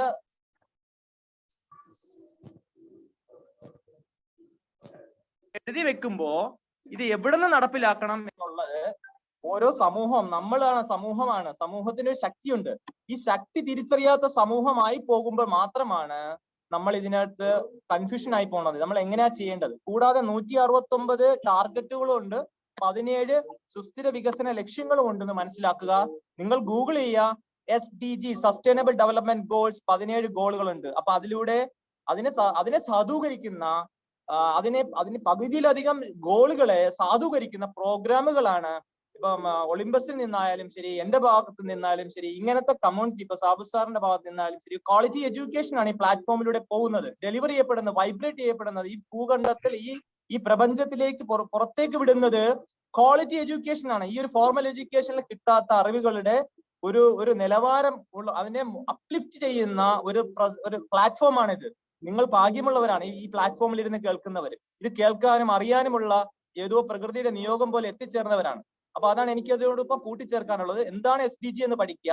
സർക്കാരുകളെ നോക്കിയിരിക്കാനല്ല, നമ്മൾ തന്നെയാണ് സർക്കാർ എന്ന് തീരുമാനിക്കുക. നമ്മൾ ചേരുമ്പോഴാണ് സർക്കാർ ആവുക എന്ന് തീരുമാനിച്ചു കഴിഞ്ഞാൽ ഓരോന്നായിട്ട് സമൂഹം ചേർന്നാൽ ചെയ്യാൻ പറ്റുന്ന ഒരുപാട് കാര്യമുണ്ട്. ഗോൾ നമ്പർ 17 പറയുന്നത് പാർട്ട്ണർഷിപ്പ് ഫോർ ദ ഗോൾസ്. അപ്പൊ ഗോൾ ഉണ്ടായാൽ നമുക്ക് ചെയ്യാൻ പറ്റും, പാർട്ട്ണർഷിപ്പ് ആയാൽ മതി എന്നുള്ളതാണ്. ഇത് വലിയ ഇൻവെർട്ടർ കോമയ്ക്കത്ത് ഞാൻ പറയുന്നത് വലിയ വിദ്യാഭ്യാസ വിചക്ഷണന്മാർ എഴുതി വെക്കേണ്ടത് ആരുടെയും വിദ്യ നമ്മളെല്ലാവരുടെയും ഉള്ളിലുള്ള കഴിവ് തന്നെയാണ്. അപ്പൊ ഇത് നമ്മളിലുള്ള ഈ ചില എലമെന്റുകളെ നമ്മൾ ഫിൽട്ടർ ചെയ്ത് കളഞ്ഞ് ഒന്നുകൂടി ഒന്ന് പ്യൂറായിട്ട് നമ്മൾ ഒന്ന് പരുവപ്പെടുത്തി എടുത്താൽ ഇതിലേക്കൊക്കെ നമുക്ക് നടന്നെടുത്താൽ കുറച്ചുകൂടി ഓടിയെടുത്താൽ കുറെ കൂടി വളരെ വേഗത്തിൽ ഈ ലക്ഷ്യങ്ങളെയൊക്കെ സാധൂകരിക്കാം. 2000 ഗോൾ സെറ്റ് ചെയ്തിട്ടുണ്ടായിരുന്നു, ഹെൽത്ത് ഫോർ ഓൾ. 2000 ലക്ഷ്യമായിട്ട് UN പറഞ്ഞിരുന്നു. ഇപ്പോഴാ 2 ദശാബ്ദം കഴിഞ്ഞു. ഇപ്പോഴും നമ്മൾ അങ്ങനെ അന്വേഷിച്ച് നടക്കുക എവിടെ ആരോഗ്യമെന്ന്. രോഗാതുരം പിടിച്ച ഒരു സമൂഹത്തിലാണ് നമ്മൾ ജീവിക്കുന്നത്. മലയാളി രോഗത്തിന്റെ എല്ലാ ഇൻഡെക്സ് എടുത്ത് നോക്കിയാലും അങ്ങനെ മുകളിലേക്കാണ് പോയിക്കൊണ്ടിരിക്കുന്നത്. അപ്പൊ നിങ്ങളാണ് ഇനി തീരുമാനിക്കേണ്ടത്. നിങ്ങൾ അതിന്റെ ഭാഗമാണ്, മലയാളിയുടെ ജീനിന്റെ ഭാഗമാണ് നിങ്ങൾ ഓരോരുത്തർ, ഞാൻ ഉൾപ്പെടെ. നിങ്ങളാണ് ഇതിന് എത്രത്തോളം മാറ്റം ഉണ്ടാക്കേണ്ടത്, എങ്ങനെ തുടങ്ങണം എന്നുള്ളത് നിങ്ങളുടെ ഭാഗത്ത് നിന്നാണ് ഓരോരുത്തരായിട്ട് പറയുന്നത്. Thank you. ഞാൻ ഒന്ന് കൂട്ടിച്ചേർത്തെന്ന് മാത്രമേ ഉള്ളൂ. അപ്പൊ സസ്റ്റൈനബിൾ ഡെവലപ്മെന്റ് ഗോൾസ് ഓരോരുത്തരും പഠിക്കണം, നന്നായി പഠിക്കേണ്ട ഒരു ആർട്ടിക്കിളാണ്. അതിനെ സാധൂകരിക്കുന്ന പ്രവർത്തനങ്ങളാണ് നമ്മളൊക്കെ ചെയ്തുകൊണ്ടിരിക്കണമെന്ന് മനസ്സിലാക്കുക. Thank you. മിഥുൻ, ഇൻഫർമേഷനോട് ഒരു കാര്യം കൂടെ ഞാനും കൂട്ടിച്ചേർക്കാം. ഈ ഗോൾ നമ്പർ 16 ആണെന്ന് പറയുന്നത് piece and justice strong institutions എന്ന് പറയുന്ന ആ ഒരു ഏരിയ ഉണ്ടല്ലോ. അതില് ഏഷ്യ പസഫിക് പീസ് അസോസിയേഷന്റെ ഭാഗമാണ് ഗ്രീൻ ക്രോസ് ഫൗണ്ടേഷൻ. നമ്മുടെ സ്ഥാപനം അതിന്റെ ഭാഗമായിട്ടാണ് വേൾഡ് പീസ് കോൺഫറൻസിലൊക്കെ ഞാൻ സംസാരിച്ചിട്ടുള്ളത്. നമ്മുടെ ഈ വിഷയങ്ങളെ കുറിച്ച് സംസാരിക്കുന്ന സസ്റ്റൈനബിലിറ്റി ത്രൂ ഡീപ്പ് ഇക്കോളജി എന്ന് പറയുന്ന ആ ഒരു വിഷയം ഈ മറ്റേ പീസ് അസോസിയേഷന്റെ ഭാഗമായിട്ട് വിവിധ ഓർഗനൈസേഷൻസും വിവിധ രാജ്യങ്ങളും അവിടുത്തെ ഡിപ്ലോമാറ്റ്സ് ഒക്കെ വല്ലാതെ സ്വാധീനിച്ചിട്ടുള്ള ഒരു കാര്യമാണ്. അപ്പൊ അതിന്റെ ഭാഗമായിട്ട് നമ്മൾ കുറെ ആക്ടിവിറ്റീസ് ചെയ്യുന്നുണ്ട്. ഓക്കെ, തീർച്ചയായിട്ടും വളരെ നല്ല നിർദ്ദേശങ്ങളാണ്. പ്രത്യേകിച്ച് ഈ പറഞ്ഞ UN-യുടെ 17 ഗോളുകൾ. സത്യത്തിൽ ഞാൻ പോലും ഇത് ആദ്യമായിട്ടാണ് കേൾക്കുന്നത് കാര്യം ഇങ്ങനെയൊക്കെ ആണെങ്കിലും. അപ്പൊ അത്രമാത്രം ക്രിയേറ്റീവായിട്ടുള്ള ഒരു മൈൻഡ് അല്ലെങ്കിൽ ഒരു ഗ്രൂപ്പ് നമുക്ക് ഫോം ചെയ്താൽ മാത്രമേ ഇങ്ങനെ ഒരു സസ്റ്റൈനബിലിറ്റി നമ്മളിലേക്ക് എത്തിക്കാൻ സാധിക്കുള്ളൂ. നിങ്ങൾക്ക് ആർക്കെങ്കിലും അൺമ്യൂട്ട് ചെയ്ത് സംസാരിക്കാം കേട്ടോ. എനി ക്വസ്റ്റ്യൻസ് എന്തിനെ കുറിച്ചെങ്കിലും ഇപ്പൊ പറഞ്ഞ കാര്യങ്ങളെ കുറിച്ച് ആർക്കെങ്കിലും സംശയം ഉണ്ടെങ്കിൽ പറയാം. പറയൂ സർ. ഒരു കോഷൻ എനിക്ക് പറയാനാവുന്നുണ്ട്. കാരണം UN-ന്റെ സസ്റ്റൈനബിൾ ഡെവലപ്മെന്റ് ഗോൾസ് അത് ഹൈജാക്ക് ചെയ്ത് പോകാനാണ് സാധ്യത. അപ്പൊ നമ്മളെ പോലുള്ളവർ വേറിട്ട് നിൽക്കുന്ന ആളുകൾ അവരുടേതായിട്ടുള്ള രീതിയിൽ ഇതിനെ വളർത്തിക്കൊണ്ട് വന്നില്ലെങ്കിൽ ഇത് മിക്കവാറും ഹൈജാക്ക് ചെയ്ത് പോകും. അതാണ് UN-ന്റെ എല്ലാ സംരംഭങ്ങളും കണ്ടിട്ടുള്ളത്. അപ്പൊ അതൊരു കോഷനായിട്ടിരിക്കുക. കോർപ്പറേറ്റ് സ്റ്റൈലിൽ പോയി കഴിഞ്ഞാൽ അത് നമ്മൾ ഉദ്ദേശിക്കുന്ന ലെവലിൽ അല്ലായിരിക്കും. അത് അവരുടെ രീതിയിൽ ഇത് ഗ്രീൻ വാഷിംഗ് എന്നുള്ളൊരു രീതിയിൽ അത് മാറിപ്പോകും. അപ്പൊ അതുകൊണ്ട് നമ്മളെപ്പോലുള്ള ഓർഗനൈസേഷന് ഇതിനായിട്ട് പ്രത്യേകം ശ്രദ്ധിച്ച് അതിന് വളർന്നു വരണം എന്നുള്ളതാണ്. ഈ സസ്റ്റൈനബിൾ കമ്മ്യൂണിറ്റീസ് ഡെവലപ്പ് ചെയ്യുന്ന പോലെ ഇതിനെ ഇൻഡിപെൻഡന്റ് ആയിട്ട് തന്നെ നമ്മൾ കൊണ്ടുവരേണ്ടി വരും. ഇതിപ്പോ ശരിക്കും ഞങ്ങൾ ഇതിനെക്കുറിച്ച് കേൾക്കുമ്പോൾ ഞങ്ങൾക്ക് ശരിക്കും സംശയമാണ്. കാരണം ഇതെന്താണ്, എങ്ങനെയാണ്, എപ്പോഴാണെന്നൊക്കെ ഉള്ളതിനെ കുറിച്ചൊക്കെ തീർച്ചയായിട്ടും ഒത്തിരി കാര്യങ്ങൾ നമുക്ക് പഠിക്കാനും അറിയാനും ഉണ്ട്. ആ ഒരു നിലവാരത്തിൽ തന്നെ നമുക്ക് മുന്നോട്ട് പോകാം. തീർച്ചയായിട്ടും അറിവുകൾ അതിന്റെ തുടക്കമാണെന്ന് വേണമെങ്കിൽ തന്നെ ചിന്തിക്കാം. വേറെ ഗോകുമാർ സാർ എന്തെങ്കിലും പറയുന്നു? എനിക്ക് പറയാനുള്ള മനുഷ്യൻ പ്രകൃതിയായിട്ട് ബന്ധപ്പെട്ടിരിക്കുന്നതിനെ കുറിച്ച് പറയാനുള്ളതാണ്. കാരണം ഈ പ്രകൃതിയിൽ അനേകായിരം ജീവജാലങ്ങളിൽ ഒരു ജീവി മാത്രമാണ് മനുഷ്യൻ. ഈ മനുഷ്യൻ ഉൾപ്പെടെയുള്ള എല്ലാ ജീവജാലങ്ങളും പഞ്ചഭൂത നിർമ്മിതമാണ്. പ്രപഞ്ചം പഞ്ചനിർമ്മിതം ആയതുകൊണ്ടാണ് അതിനെ പ്രപഞ്ചം എന്ന് പറയുന്നത് തന്നെ. അപ്പൊ പഞ്ചഭൂത നിർമ്മിതമായ മനുഷ്യൻ, ആ മനുഷ്യൻ ഇന്ന് ഭാരതത്തിന്റെ ചികിത്സാശാസ്ത്രമായ ആയുർവേദം ത്രിഗുണങ്ങൾ ഉൾപ്പെടുത്തുന്നത്. ത്രിഗുണം പഞ്ചഭൂതങ്ങളുടെ സമന്വയമാണ്. പഞ്ചഭൂതങ്ങളെ ഏർപ്പെടുത്തിക്കൊണ്ടാണ് ത്രിഗുണം ഉണ്ടായിരിക്കുന്നത്. ഇത് മറ്റു കൂടുതലായിട്ട് പറയാനില്ല, പാടില്ല. കൂടുതലായിട്ട് പറഞ്ഞു നല്ല ക്ലാസ് ആണ്. ഓക്കെ, റോയ് സാർ, സാറിന്റെ ഒരു കോൺട്രിബ്യൂഷൻ പറയൂ. സന്തോഷ് സാറ് പറഞ്ഞ് പ്രകൃതിയെ അറിഞ്ഞ് ജീവിക്കുക, പ്രകൃതിയുടെ ഘടന മനസ്സിലാക്കുക എന്നൊക്കെ പറയുമ്പോൾ നമ്മളിപ്പോൾ കണ്ടുകൊണ്ടിരിക്കുന്ന പ്രകൃതിയൊക്കെ നമ്മൾ മറന്നു. പിന്നെ കുറെ പ്രകൃതി സ്നേഹികളുടെ ചില കാര്യങ്ങളൊക്കെ നമ്മൾ കേൾക്കുന്നുള്ളൂ. പ്രകൃതി എന്താണെന്ന് മനസ്സിലാക്കണമെന്നും അത് പഠിക്കണമെന്നും ഉള്ള ഒരു ഗൈഡ് ലൈൻസ് കിട്ടി. ഇത് ഇൻഡിവിജ്വലായിട്ട് നമ്മൾ ഓരോരുത്തരും ആ രീതിയിൽ ചിന്തിച്ചാൽ മാത്രമേ ഇതിനൊരു പരിഹാരമാവുകയുള്ളൂ. അല്ലാതെ ഓരോ ഗ്രൂപ്പിലും ഓരോരുത്തർ പറയുന്നത് കേട്ട് പോയാൽ ശരിയാവുമെന്ന് എനിക്ക് തോന്നുന്നില്ല. ഒന്നത്. രണ്ട്, നമ്മൾ ഇപ്പൊ സാറ് പറഞ്ഞ ഒരു കാര്യം എനിക്ക് വളരെ, പ്രകൃതി സ്വയം പ്രവർത്തനമാണ്, പ്രകൃതിയുടെ ഘടന മനസ്സിലാക്കണം എന്നൊക്കെ പറയുന്ന കാര്യങ്ങൾ സാറ് സന്തോഷ് ഒളിമ്പിയസ് സാറ് സംസാരിച്ചപ്പോൾ അതിൻ്റെ ഉദാഹരണ സഹിതം പറഞ്ഞത് വളരെ വ്യക്തമായി അതിൻ്റെ ആവശ്യകതകളെ കുറിച്ചും ഒരു ചെറിയ സ്റ്റാർട്ടിങ് തന്നിട്ടുണ്ട്. അപ്പൊ അതിനെ പഠിച്ച് നമുക്ക് ചിന്തിക്കാനും ഒക്കെ ഉള്ള ഒരു അവസരമാണ് കിട്ടിയിരിക്കുന്നത്. അത് ഇൻഡിവിജ്വലായിട്ട് മറ്റുള്ള എല്ലാവരും ചിന്തിക്കാതെ ഇത് പാരലായിട്ട് പോവുക. കുറെ ആൾക്കാർ എന്നാ പ്രകൃതി, അത് അവനവന്റെ കാര്യം നോക്കി പോകുന്നു. കുറെ ആൾക്കാർ പ്രകൃതിയെ കുറിച്ച് ബോധവാനാക്കുന്നു. ഇതൊക്കെ ഒരു പാരലായിട്ട് പോവുകയല്ലാതെ അതിന് വലിയ ഒരു ഇത് വരുന്നില്ല. പക്ഷെ സാറിന്റെ ഈ ഇതുപോലെയുള്ള ക്ലാസ്സുകൾ കേൾക്കുമ്പോഴാണ് നമുക്കതിനെക്കുറിച്ച് ശരിയായ ഒരു ബോധമുണ്ടാകുന്നത്. ഇത് വളരെയധികം യൂസ്ഫുൾ ആണ്.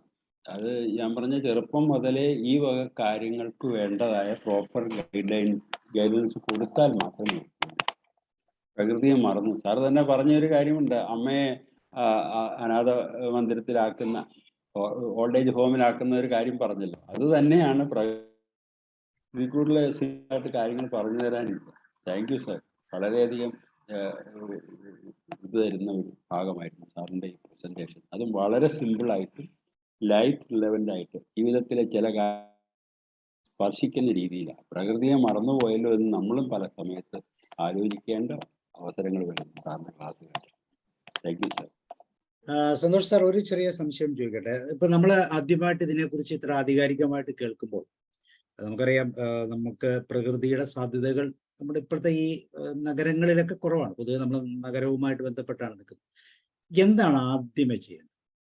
ഇങ്ങനെ ഒരു ക്ലാസ് കേൾക്കുമ്പോൾ അതിനെ കൂടുതൽ നമ്മുടെ ഹൃദയത്തിലേക്ക് ഇതൊരു ആശയമായിട്ടോ ഒരു പഠനമായിട്ടോ വരും, ആദ്യം നമ്മൾ ചെയ്യേണ്ടത്?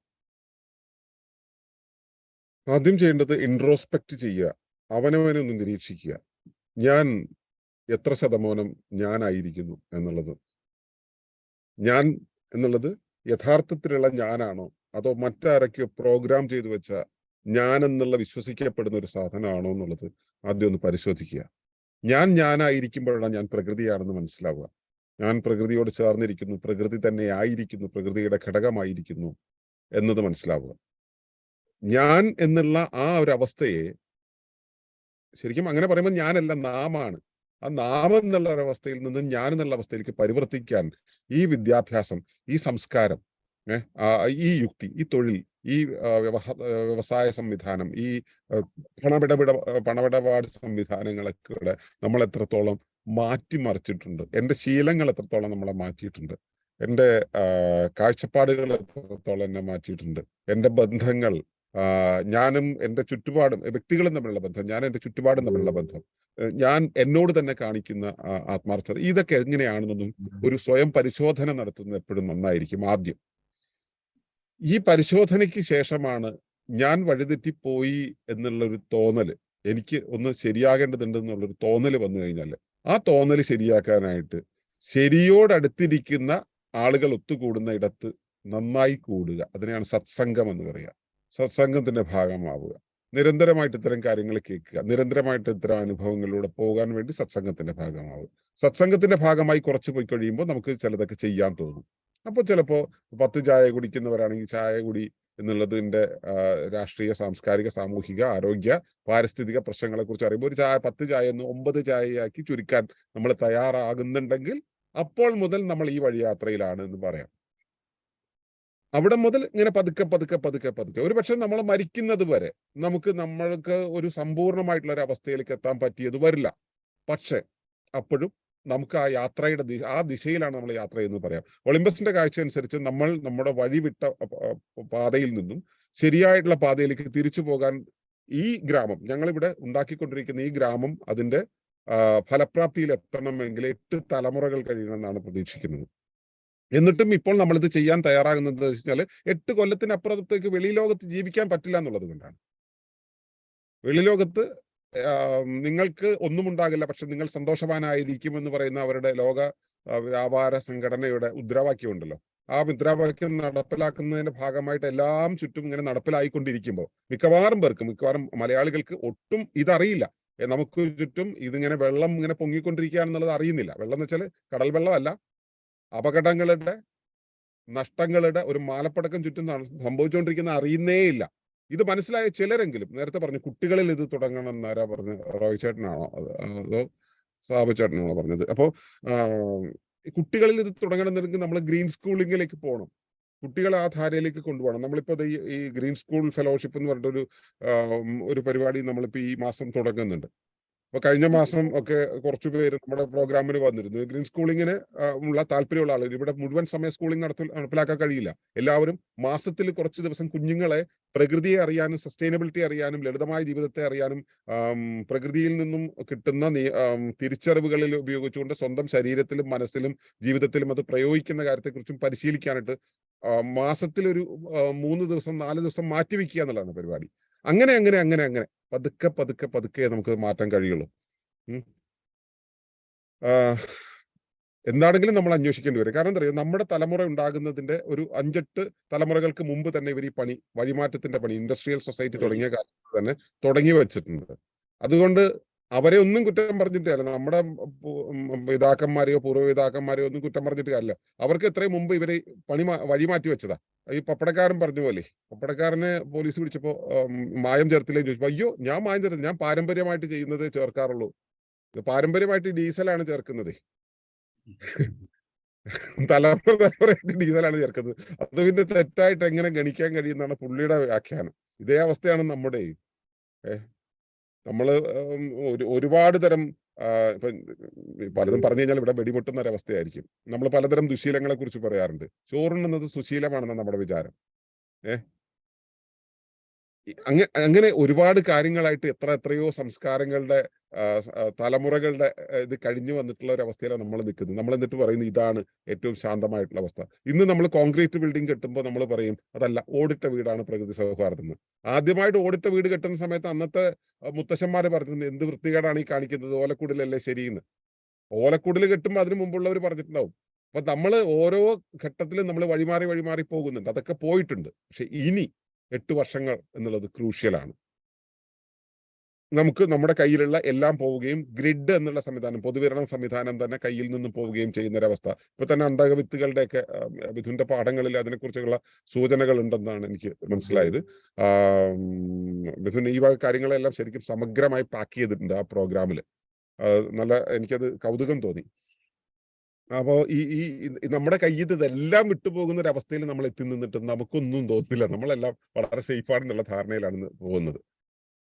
ഓക്കെ, അപ്പൊ എന്താണെങ്കിലും തിരിച്ചു വരാനുള്ള വഴി ആദ്യം അവനവനെ നോക്കുക എന്നുള്ളതാണ്. പിന്നെ അതിന്റെ അടുത്ത സ്റ്റെപ്പ് വെക്കാൻ എന്തെങ്കിലും ബുദ്ധിമുട്ടുണ്ടെങ്കിൽ, ഞാൻ ഈ വഴിക്ക് യാത്ര ചെയ്യാൻ, എനിക്കിപ്പോ 52 വയസ്സ്, ഞാൻ 9ാമത്തെ വയസ്സിൽ തുടങ്ങിയ യാത്രയാണ്. 41-42 വർഷത്തെ എക്സ്പീരിയൻസ് ഉണ്ട് എനിക്ക് ഈ മേഖലയിൽ. ഇതുപോലെ ഉള്ള കുറച്ചു പേര്, 20-ലധികം വർഷങ്ങൾ ഈ മേഖലയിൽ എക്സ്പീരിയൻസ് ഉള്ള പലരും നമ്മുടെ കമ്മ്യൂണിറ്റിയിലുണ്ട്. അപ്പോ ഒരു സഹായമോ സപ്പോർട്ടോ ഒരു പിടി വേണമെന്നുണ്ടെങ്കിൽ ഞങ്ങളെ വിളിക്കാം. എന്റെ ഫോൺ നമ്പർ ഇവിടെ കൊടുത്തിട്ടുണ്ട്, എന്റെ പേരിന്റെ ഒപ്പം ഞാൻ കൊടുത്തിട്ടുണ്ട്. ആ ഫോൺ നമ്പർ ഒന്ന് എഴുതി വെച്ച് അതിലേക്ക് വിളിക്കാം. പിന്നെ ഇപ്പോ സാബുചേട്ടന്റെ വിങ്സ് ഓഫ് ലൈഫ് എന്ന് പറയുന്ന ആ ഒരു പ്ലാറ്റ്ഫോമിന് എന്തെങ്കിലും ചെയ്യാൻ കഴിയുമെന്നുണ്ടെങ്കിൽ ഒളിമ്പസിനോട് ചേർന്ന് ചെയ്യാം, മിഥുന്റെ കമ്മ്യൂണിറ്റി ആയിട്ട് ചേർന്ന് ചെയ്യാം, അല്ലെങ്കിൽ നമുക്ക് ഒരുമിച്ച് ചെയ്യാം. എന്താണെങ്കിലും ചെയ്യണം, ചെയ്തേ മതിയാവും. ചെയ്യാതെ ഇരിക്കാൻ പറ്റുന്ന ഒരു അവസ്ഥയിലല്ല നമ്മൾ വളരെ എഡ്ജിലാണ് നിൽക്കുന്നത്, വക്കിലാണ് നിൽക്കുന്നത്. അതിന് സാർ ഇതിനകത്ത് കഴിവുള്ള ഓരോരുത്തരും ഓരോ പ്രസ്ഥാനമാണ്. ഇപ്പൊ റോയ് സാർ ആയാലും സാബു സാർ ആയാലും നിങ്ങൾ ഓരോരുത്തരും ഓരോ പ്രസ്ഥാനമാണ്. എന്തുകൊണ്ട് പറ്റില്ല അത് മനസ്സിലായി. ഇവരെല്ലാം പ്രസന്റ് ചെയ്യുന്നവരാണ്. ഇതിനകത്ത് എനിക്ക് തോന്നുന്ന ഒരു 25% ഏതെങ്കിലും അർത്ഥത്തിൽ ജനസമൂഹമായിട്ട് സംസാരിക്കുന്ന ആൾക്കാരെ കേട്ടുകൊണ്ടിരിക്കുകയാണ്. അവരൊന്ന് കൂടിയാൽ തന്നെ കൂട്ടാവുന്നതേ ഉള്ളൂ എന്നാ ഞാൻ മനസ്സിലാക്കുന്നത്. ബാക്കിയൊക്കെ അവർക്ക് ഉള്ളെന്ന് പറഞ്ഞ ഈ പറഞ്ഞ പോലെ ആരും നിർബന്ധിച്ചോ പ്രേരിപ്പിച്ചിട്ടോ എന്ന് പറയേണ്ടല്ലോ. ഇപ്പൊ ഇതിൽ നിങ്ങൾക്ക് വ്യക്തികൾക്കോ സംഘടനകൾക്കോ സ്ഥാപനങ്ങൾക്കോ നമ്മുടെ ഫെലോഷിപ്പിന്റെ ഭാഗമാകാം. ഫെലോഷിപ്പ് എന്ന് പറയുന്നത് വളരെ സീരിയസ് ആയിട്ട് ഈ പഠനത്തെ എടുക്കുന്നവരാണ്. ആ സീരിയസ് ആയിട്ട് എടുത്ത് അത് പഠിച്ച് അവരവരുടെ കമ്മ്യൂണിറ്റി ഫ്രണ്ടിലേക്ക് ഈ സംഭവത്തെ പ്രസന്റ് ചെയ്യാൻ കഴിയണം. അങ്ങനെ ഒരു ഫാക്കൽറ്റി ഫോർമേഷൻ ആണ് നമ്മൾ ഉദ്ദേശിക്കുന്നത്. ഡീപ്പായിട്ട് അതിനെക്കുറിച്ച് അറിയുക തന്നെ വേണം. അത് തിയറിറ്റിക്കലി അറിഞ്ഞാൽ പോരാ, പ്രാക്ടിക്കലി അറിയണം. അപ്പോൾ നമ്മൾ ഒത്തുകൂടണം, നമ്മുടെ ഈഗോയുടെ പല ലെയറുകൾ നമ്മൾ അഴിച്ചു കളയണം. അങ്ങനെ ഒരുപാട് ആക്ടിവിറ്റീസിലൂടെ കടന്നു പോകാനുണ്ട്. 2 വർഷമെങ്കിലും നമ്മൾ അതിനു വേണ്ടി ഒരു മാസത്തിൽ ഒരല്പസമയം എന്ന് വെച്ചാൽ ഒരു 4 ദിവസമെങ്കിലും, ഒരു മാസത്തിൽ 4 ദിവസം ഇതിനു വേണ്ടി മാറ്റിവെക്കുന്ന രീതിയിലേക്ക് മാറുക. ഈ ചെറിയൊരു തമാശ കൂടെ പറഞ്ഞിട്ട് ഞാൻ നിർത്താം. നേരത്തെ സഹവാസങ്ങൾ നടത്തിയിരുന്നത് പല ജില്ലകളിൽ, എല്ലാ ജില്ലകളിലും, കേരളത്തിലെ എല്ലാ ജില്ലകളിലും നമ്മൾ സഹവാസങ്ങൾ നടത്തിയിട്ടുണ്ട്. അപ്പോൾ സെക്കൻഡ് സാറ്റർഡേയും സൺഡേയും വരുന്ന ആഴ്ചയാണ് നടത്തുക. അപ്പൊ വെള്ളിയാഴ്ച വൈകിട്ട് തുടങ്ങും. അപ്പൊ വെള്ളിയാഴ്ച തുടങ്ങും എന്ന് പറയുമ്പോൾ പലരും പറയാറുണ്ട്, വെള്ളിയാഴ്ച എന്ന് പറയുമ്പോൾ വർക്കിംഗ് ഡേ ആണല്ലോ, വർക്കിംഗ് ഡേ അല്ലാത്ത ഒരു സമയത്ത് വെക്കുമ്പോൾ വരാന്ന് പറയും. അപ്പൊ ഞാൻ പറയും, മതി, ജോലി തീർന്നിട്ട് വന്നാൽ മതി. ജോലി തീരെ പറഞ്ഞാൽ 55 വയസ്സിലെ ജോലി കഴിയുമല്ലോ, അപ്പൊ വന്നാൽ മതി, അന്ന് ലോകമുണ്ടെങ്കിൽ വന്നാൽ മതി എന്ന് ഞാൻ പറയാം. കാരണം ആളുകൾക്ക് ജോലിയിലാണ്, അവനവന്റെ കാര്യത്തിലല്ല ശ്രദ്ധ, ജോലിയുടെ കാര്യത്തിലാണ്. ജോലി ആർക്ക് വേണ്ടിയാണെന്ന് മനസ്സിലാക്കണം. നമുക്ക് വേണ്ടിയല്ല ജോലി ചെയ്യുന്നത്. നമ്മൾ ഇൻഡസ്ട്രിയൽ സൊസൈറ്റിയെ പോഷിപ്പിക്കാൻ വേണ്ടി, റോക്ക്ഫെല്ലർക്ക് വേണ്ടിയാണ് ജോലി ചെയ്യുന്നത്, റോക്ക്ഷീൽഡിന് വേണ്ടിയാണ് ജോലി ചെയ്യുന്നത്. അത് മനസ്സിലാക്കി കഴിഞ്ഞാൽ നമുക്ക് വേണ്ടി ജീവിക്കാനുള്ള സമയം മാറ്റിവെക്കാൻ കഴിവുണ്ടെങ്കിൽ തയ്യാറെടുക്കുക, ഇറങ്ങിത്തിരിക്കുക. ഒരു കാര്യം പറയും സാറ്, പ്രകൃതിയെ അറിഞ്ഞ് ജീവിക്കുക എന്ന് പറയുന്ന ഉദാഹരണത്തിന് ഇപ്പോ നമ്മുടെ കുട്ടികളോട് പാൽ എവിടെ നിന്ന് കിട്ടണമെന്ന് ചോദിച്ചാൽ മിൽമ ബൂത്തിൽ നിന്നാണ് കിട്ടുന്നതെന്ന് പറയും. പ്രകൃതിയായിട്ട് അകന്നു പോയി ഇതല്ലേ കണ്ടു വളരുന്നത്. പശുവിനെ വളർത്ത് പാല് കൊടുത്ത് വളർത്ത് കറന്നെടുക്കുന്നതാണ് പാല് എന്ന് അറിയുന്നതല്ലേ പ്രകൃതിയെ അറിയുന്നത്. അറിവാണ്. ഇന്നത്തെ സാഹചര്യത്തിൽ ഇങ്ങനെയാണ് പോകുന്നത്. അത് എങ്ങനെ നമുക്ക് തിരുത്താൻ പറ്റും? അപ്പോ അവരെ ലൈഫിലേക്ക് അവരെ ആദ്യം കാണിക്കാനായിട്ട് എത്തിക്കുക. മൈക്ക് ഓഫ് ആയി ചേട്ടാ, റോയ് ചേട്ടന്റെ മൈക്ക് ഓഫ് ആയി, ഒന്ന് പറയാം. അല്ല സാർ, ഞാനത് പറഞ്ഞത് ഈ പ്രകൃതിയെ നമ്മൾ മനസ്സിലാക്കുന്ന സാർ പറഞ്ഞ ഒരു ഭാഗം എനിക്ക് വളരെയധികം ഇത് തോന്നി. കാരണം പ്രകൃതി പറയുന്നത് ഇന്ന് അന്യം നിന്ന് പോയി നഷ്ടപ്പെട്ടുകൊണ്ടിരിക്കുക. അപ്പൊ ഞാനൊരു എക്സാമ്പിൾ പറഞ്ഞു, ഇതുപോലെയല്ലേ അല്ല. അപ്പൊ അത് അതിലേക്ക് തിരിച്ചു കൊണ്ടുവരണമെങ്കിൽ യുവാക്കളെ അല്ലെങ്കിൽ അവരെ ബോധവൽക്കരിക്കണമെങ്കിൽ അതിനുള്ള ഒരു വഴി കണ്ടുപിടിക്കാണ്ട് വെക്കുമോ? അതല്ലാണ്ട് അവിടെയും എനിക്കൊരു ഒപ്പീനിയൻ പറയാനുണ്ട് ചേട്ടാ. ഒന്ന്, നമുക്ക് ഒരാളെയും ബോധവൽക്കരിക്കാൻ കഴിയില്ല. ഒരാളെയും ബോധമുണ്ടാകാനായിട്ട് ഒരാൾക്ക് യോഗമുണ്ടെങ്കിൽ, അതായത് പ്രകൃതിയുടെ ഒരു തെരഞ്ഞെടുപ്പ് ഉണ്ടെങ്കിൽ, അയാൾ ഇറങ്ങിത്തിരിക്കുന്ന സമയത്ത് അയാൾ അറിയാനായിട്ട് എന്തെങ്കിലും ഒരു ചോദ്യം ചോദിച്ചാൽ, വ്യക്തതയ്ക്ക് വേണ്ടി ഒരു ചോദ്യം ചോദിച്ചാൽ, അവർക്ക് മുന്നിലിരുന്നിട്ട് നമുക്ക് ചിലത് വിശദീകരിച്ചു കൊടുക്കാൻ പറ്റും. അവര് കൈ പിടിക്കാനായിട്ട് കൈ ഇങ്ങനെ നീട്ടിപ്പിടിക്കുമ്പോൾ നമുക്ക് വേണമെങ്കിൽ വിരലൊന്ന് വെച്ചു കൊടുക്കാൻ, പിടിച്ചോ എന്ന് പറഞ്ഞിട്ട്. ഇത്രേ പറ്റൂ. ഞാൻ പറഞ്ഞല്ലോ, ഞാൻ 40 വർഷമായിട്ട് ഞാൻ ഈ വഴിക്കാണ് പോകുന്നത്. കഴിഞ്ഞ 30 വർഷത്തോളമായിട്ട് ഇത് മാത്രമാണ് ചെയ്യുന്നത്. അതിൽ നിന്ന് ഞാൻ പഠിച്ചത് ഇതാണ്, നമുക്ക് ഒരാളെ പോലും തിരുത്താൻ കഴിയില്ല. സ്വയം തിരുത്താൻ തയ്യാറുള്ളവര് ഒരു പിടിവള്ളി വേണമെന്ന് പറയുമ്പോ ഞങ്ങൾ മുന്നിൽ വഴി ഞങ്ങൾ മുമ്പേ നടന്നതാണ്, വേണമെങ്കിൽ പുറകെ വന്നോ, ഇതൊക്കെയാണ് അനുഭവങ്ങൾ, പറയാമെന്ന് മാത്രം. അതേ സാധിക്കുള്ളൂ. അല്ലാണ്ട് ഒരാൾക്കും ഒരാളെയും മാറ്റാൻ കഴിയില്ല. അവനവനാണ് അവനവനെ മാറ്റാൻ കഴിയുക. റോയ് സാറേ, ഞാനൊന്ന് പറഞ്ഞോട്ടെ. ഇതിനകത്ത് നമ്മൾ മനസ്സിലാക്കാനുള്ളത്, പ്രകൃതി തിരിച്ചു വരുന്നതായിട്ടാണ് എന്റെ ഒരു നിരീക്ഷണം. ഞാൻ പറയാം. ഞാൻ കഴിഞ്ഞ ദിവസം ഇപ്പൊ ഏറ്റവും ലേറ്റസ്റ്റ് ഇറങ്ങിയ ഒരു സിനിമ കാണുകയുണ്ട്. ആ സിനിമയുടെ മലയാള സിനിമയുടെ പേര് പാൽത്തു ജാൻവർ. അപ്പൊ അതിനകത്ത് ഈ പാൽ എങ്ങനെ വരുന്നു, കൗ എങ്ങനെ പ്രസവിക്കുന്നു, വളരെ ഫണ്ടമെന്റൽ ആയിട്ടുള്ള ചില ആഖ്യാനങ്ങൾ, ക്രിയേറ്റിവിറ്റി വരുന്നുണ്ട്. അപ്പൊ അത് നമ്മൾ മനസ്സിലാക്കണം. അത് മാത്രമല്ല, ആഗോളതലത്തിലെടുത്താൽ പടിഞ്ഞാറിന്റെ സ്വാധീനം അസ്തമിച്ചിട്ട് കിഴക്കോട്ട്, ലോകത്തിന്റെ കേന്ദ്രം കിഴക്കോട്ട് തിരിച്ചിട്ടുണ്ട്. അത് നമ്മൾ പഠിക്കേണ്ട ഒരു പാഠമാണ്. അത് ആ ഒരു സ്ഥലം പഠിക്കണം. ഇത്രയും കാലം നമ്മൾ പടിഞ്ഞാറോട്ട് നോക്കിക്കൊണ്ടിരുന്നു. അമേരിക്കക്കാരൻ എന്ത് ചെയ്യുന്നു, യൂറോപ്പ് എന്താണ്, അതുപോലെ തിരിച്ച് അവൻ അന്വേഷിക്കുന്നത് എന്താ, കിഴക്ക് എന്തുകൊണ്ട്? കാരണം അവിടെ എല്ലാം കഴിഞ്ഞ്, അതെല്ലാം പോക്കാണ്, എല്ലാം ഒറ്റ ഇടിച്ച് തട്ടി പൊളിഞ്ഞ് പോകണം എന്നുള്ള അവന് മനസ്സിലായി. അവരിപ്പോ യോഗ പഠിക്കുന്നു. അവര് നമ്മൾ പണ്ട് നടത്തിയിരുന്ന ചെവിക്കുത്ത് പിടിച്ചിരുന്ന ഇതിനെ സൂപ്പർ ബ്രെയിൻ യോഗ എന്ന് പറഞ്ഞ് പഠിപ്പിക്കുന്നു. അപ്പൊ ഇതൊക്കെ വളരെ ഇവിടെ നിന്ന് കിടക്കുന്ന ഈ പഴയ സിവിലൈസേഷനെ പഠിക്കുന്നു. അപ്പൊ ഇന്ത്യ, ചൈന പോലുള്ള രാജ്യങ്ങൾ എന്താണ് ചെയ്യണമെന്ന് വളരെ സസൂക്ഷ്മം നിരീക്ഷിക്കുന്നു, ലോകം നിരീക്ഷിക്കുന്നു. അതിന്റെ ഭാഗമാകുക, അതിന്റെ നമ്മളെല്ലാം ചെയ്യുന്ന കാര്യങ്ങൾ ഏതെങ്കിലും ഒരു അർത്ഥത്തിൽ എവിടെയെങ്കിലും ഒക്കെ അനുരണങ്ങൾ സൃഷ്ടിക്കുമെന്ന് തന്നെയാണ്. പ്രകൃതി അവിടെ ഉണ്ടെങ്കിൽ, യൂണിവേഴ്സ് അവിടെ ഉണ്ടെങ്കിൽ, universe will work for that, no doubt in that. അതിന് ഒരാശങ്കയും വേണ്ട. നമ്മളെ കുട്ടികളൊക്കെ വളരെ നല്ലവരാണ്. നമ്മൾ അതിനെ കൊച്ചായി കാണണ്ട. അവരെല്ലാം അവരുടെ കയ്യിലെല്ലാം ഈ ഡിവൈസ് ഉണ്ട്. ഒന്ന് അടിച്ചു കഴിഞ്ഞാൽ ഈ സാധനങ്ങൾ സ്റ്റഫുകളെല്ലാം പുറത്തേക്ക് വരും. നമ്മൾ ഈ സ്റ്റഫ് എന്ന് പറയുന്ന മറ്റു സാധനം മാത്രമല്ല, എല്ലാ സ്റ്റഫും ഇതിനകത്ത് ഉണ്ടല്ലോ. അപ്പൊ അത് ചിലപ്പോ എങ്ങനെ സംഭവിക്കും, എങ്ങനെ വരും എന്നുള്ളത് പറഞ്ഞ കണക്ക് അതൊക്കെ പ്രകൃതി തന്നെ കൊണ്ടുവരും കേട്ടോ. അതിന് സാധ്യതയുണ്ട്. നമ്മൾ പ്രവർത്തിച്ചുകൊണ്ടിരിക്കുക. ഈ പറഞ്ഞ പോലെ നമുക്ക് ഈ പറഞ്ഞ ഗോൾസിനെ സാധൂകരിക്കുന്ന രീതിയിൽ വളരെ പ്യൂർ ആയിട്ട്, ക്രിസ്റ്റൽ ആയിട്ട്, സൂക്ഷ്മമായ സട്ടിൽ ലെവലിൽ ചെയ്യാൻ നമുക്ക് കഴിയണം. വളരെ ആത്മാർത്ഥമുള്ള പ്രവർത്തനങ്ങൾ നമ്മുടെ ഭാഗത്ത് നിന്ന് വരുമ്പോൾ അത് ശ്രദ്ധിക്കാൻ ലോകം ഉണ്ടാവും. യാതൊരു സംശയമില്ല. അതിന് വിശ്വസിക്കുന്ന ഒരാളാണ് ഞാൻ. തീർച്ചയായിട്ടും തികച്ചും പ്രകൃതി സ്നേഹിയായ ജോർജ് സാർ നമ്മൾ സംസാരിക്കും. Thank you sir. സന്തോഷ് സാറേ, ഇത് ഒത്തിരി നിർവചനങ്ങൾ തിരുത്തപ്പെടുകയാണ്. ഇവിടെ തുടങ്ങാനുള്ളൊരു തുടക്കം സാർ ഇട്ട് കഴിഞ്ഞു. ഇതുവരെ കരുതിയിരുന്ന പലതും അതല്ല ശരി, ഇനിയും ശരികൾ ഈ ആയുസില് ഇനിയെങ്കിലും അറിയാനുള്ള അവസരം എന്നുള്ള വിധത്തിലേക്ക് പോരും. പക്ഷെ സാറേ, നമ്മളിങ്ങനെ ആയിപ്പോയത് നേച്ചറിനെ അറിയാത്ത ഒരു നർച്ചറിങ് ഇവിടെ നടന്നതുകൊണ്ട്. അത് നമ്മുടെ കെയർ ഗിവേഴ്സ്, നമ്മുടെ പേരൻസ്, അവരുടെ അറിവിലോ അവരുടെ ആ കാലത്തെ ഇതനുസരിച്ച് നമ്മളെ മാറ്റി. നമ്മളോ ചെയ്തത് ഏറ്റവും മോശമായ പ്രവൃത്തിയായിരുന്നു എന്നുള്ളതല്ലേ. മാർക്ക് കൂടുതൽ വാങ്ങാൻ വേണ്ടി മാത്രം മക്കളെ വളർത്തിയവരാ ഈ തലമുറ. പ്രത്യേകിച്ച് അവരിൽ ആ സ്വാർത്ഥത മുഴുവൻ ഇൻജക്ട് ചെയ്തത് നമ്മളാ. അപ്പോ ഇപ്പം സാറ് പറഞ്ഞല്ലോ, മാതൃത്വത്തിന് വിലയിടുന്ന ഇത്രയേ ഉള്ളൂ. പേരന്റിങ് എന്നൊക്കെ പറഞ്ഞാൽ നിങ്ങളാ ചെയ്യേണ്ട കടമ ചെയ്തു. അതിന് പരമാവധി ഒരു 10 കൊല്ലോ 15 കൊല്ലോ ചെയ്തതിന് ഇത്ര രൂപ കണക്കാക്കാം എന്നുള്ള വിധത്തിലേക്ക് അവർ ചിന്തിച്ചെങ്കിൽ അവരെ കുറ്റപ്പെടുത്തിയിട്ട് കാര്യമില്ല. ഇത്ര നാളും നമ്മൾ പഠിപ്പിച്ചുകൊണ്ടിരുന്ന അത് മാത്രമാണ്. അപ്പൊ അത് വളരെ ശരിയാ. അതുപോലെ തന്നെ ഒരു പ്ലാച്ചിമടയിലെ ആ കുടിവെള്ള സമരം തുടങ്ങിയ ആ കാലഘട്ടത്തിന്റെ സമയത്ത് ഒരിക്കൽ പറയുമായിരുന്നു, കേരളത്തിലൊക്കെ ഇത്രയും നദികൾ ഉണ്ടായിട്ടും നമ്മൾ കുപ്പിവെള്ളം കുടിക്കാൻ പോവുക, കുപ്പിവെള്ളം ആയിരിക്കും ഇനി നമ്മൾ ആശ്രയിക്കാൻ പോകണം. ഒരു 25 കൊല്ലം മുമ്പ് നമ്മൾ ചിന്തിക്കാത്ത ഒരു കാര്യം ഇന്ന് യാഥാർത്ഥ്യമായില്ലേ. ഇന്ന് വീട്ടിൽ നിന്ന് ഇറങ്ങുമ്പോൾ കുപ്പിയിൽ വെള്ളം, അല്ലെങ്കിൽ വഴിയിൽ മുഴുവൻ കുപ്പിവെള്ളം. ഇപ്പൊ സാറ് പറഞ്ഞ് 8 കൊല്ലം കഴിയുന്നതിന് മുമ്പേ നമുക്കിനി ഓക്സിജൻ കുപ്പിയിലായി കിട്ടും, അല്ലെങ്കിൽ അതേ വഴിയുള്ളൂ എന്നുള്ളതിലേക്ക് നിർബന്ധിക്കപ്പെടുകയാണ് ഈ സമൂഹം. അപ്പോ വലിയ വിപത്ത് തന്നെയാണ് കൺമുമ്പിലുള്ളത്. കാണാതെ കടന്നു പോകുന്നവർ ഭാഗ്യവാന്മാർ എന്ന് പറയേണ്ടി വരും. ആ ദുരന്തങ്ങളൊക്കെ അനുഭവിക്കാതിരിക്കാൻ ഭാഗ്യം കിട്ടട്ടെ.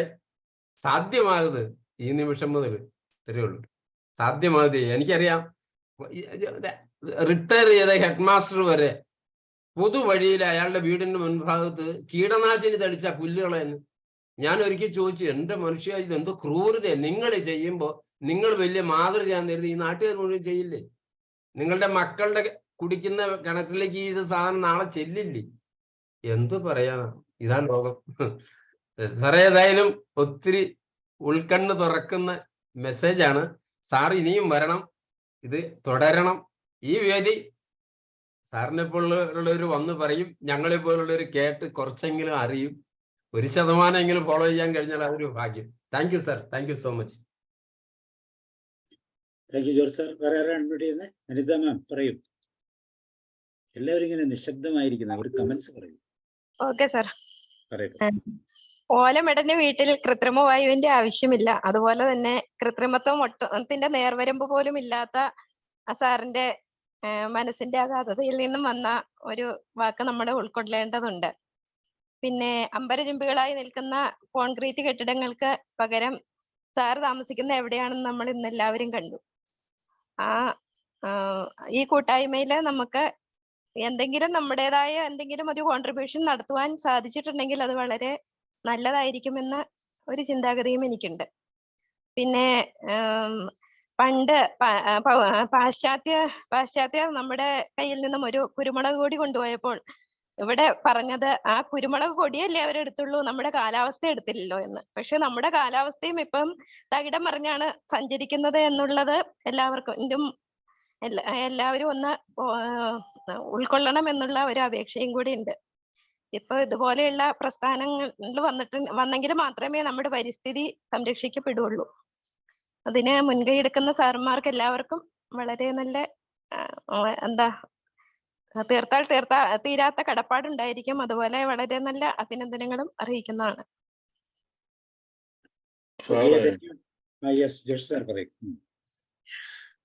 ഈ വേളയിൽ വളരെ നീതിപൂർവവും ജീവിതത്തോട് വളരെ സത്യസന്ധമായി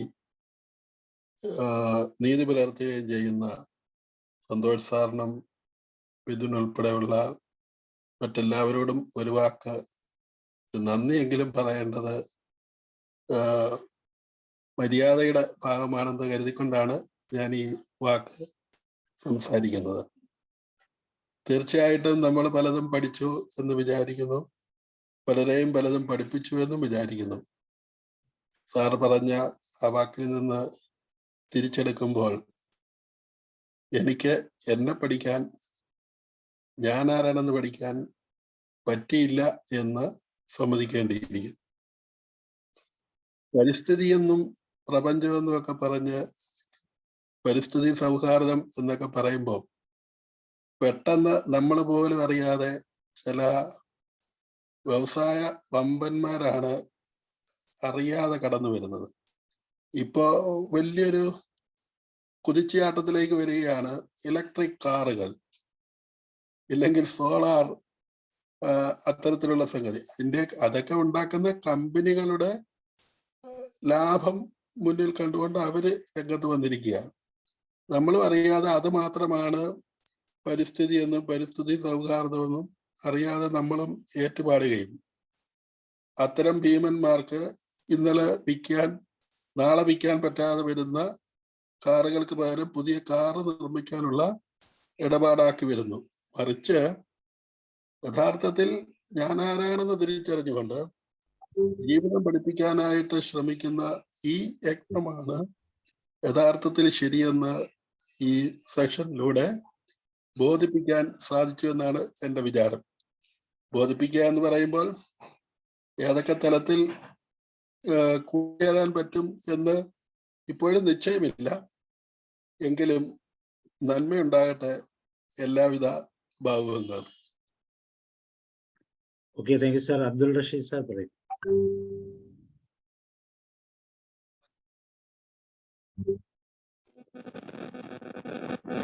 നമസ്കാരം എല്ലാവർക്കും ഈ സെഷനിലേക്ക് വന്ന എല്ലാവർക്കും എല്ലാവിധ ആശംസകളും നേരെയാണ്. ഈ സെഷന്റെ കുറച്ചു ഭാഗം എനിക്ക് കേൾക്കാൻ കഴിഞ്ഞില്ല, എങ്കിലും കുറെയൊക്കെ കേട്ടിട്ടുണ്ട്. പക്ഷെ ഇത് കേട്ട സാറിന്റെ ഈ അവതരണം കേട്ടപ്പോൾ എനിക്ക് ഓർമ്മ വന്നത് ONVയുടെ ഒരു കവിതയാണ്.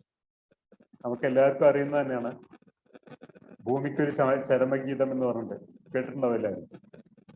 ഇനിയും മരിക്കാത്ത ഭൂമി, നിന്നാസന്ന മൃതിയിൽ നിനക്ക് ആത്മശാന്തി എന്ന് പറഞ്ഞിട്ട്. അപ്പൊ ആ കവിതയില്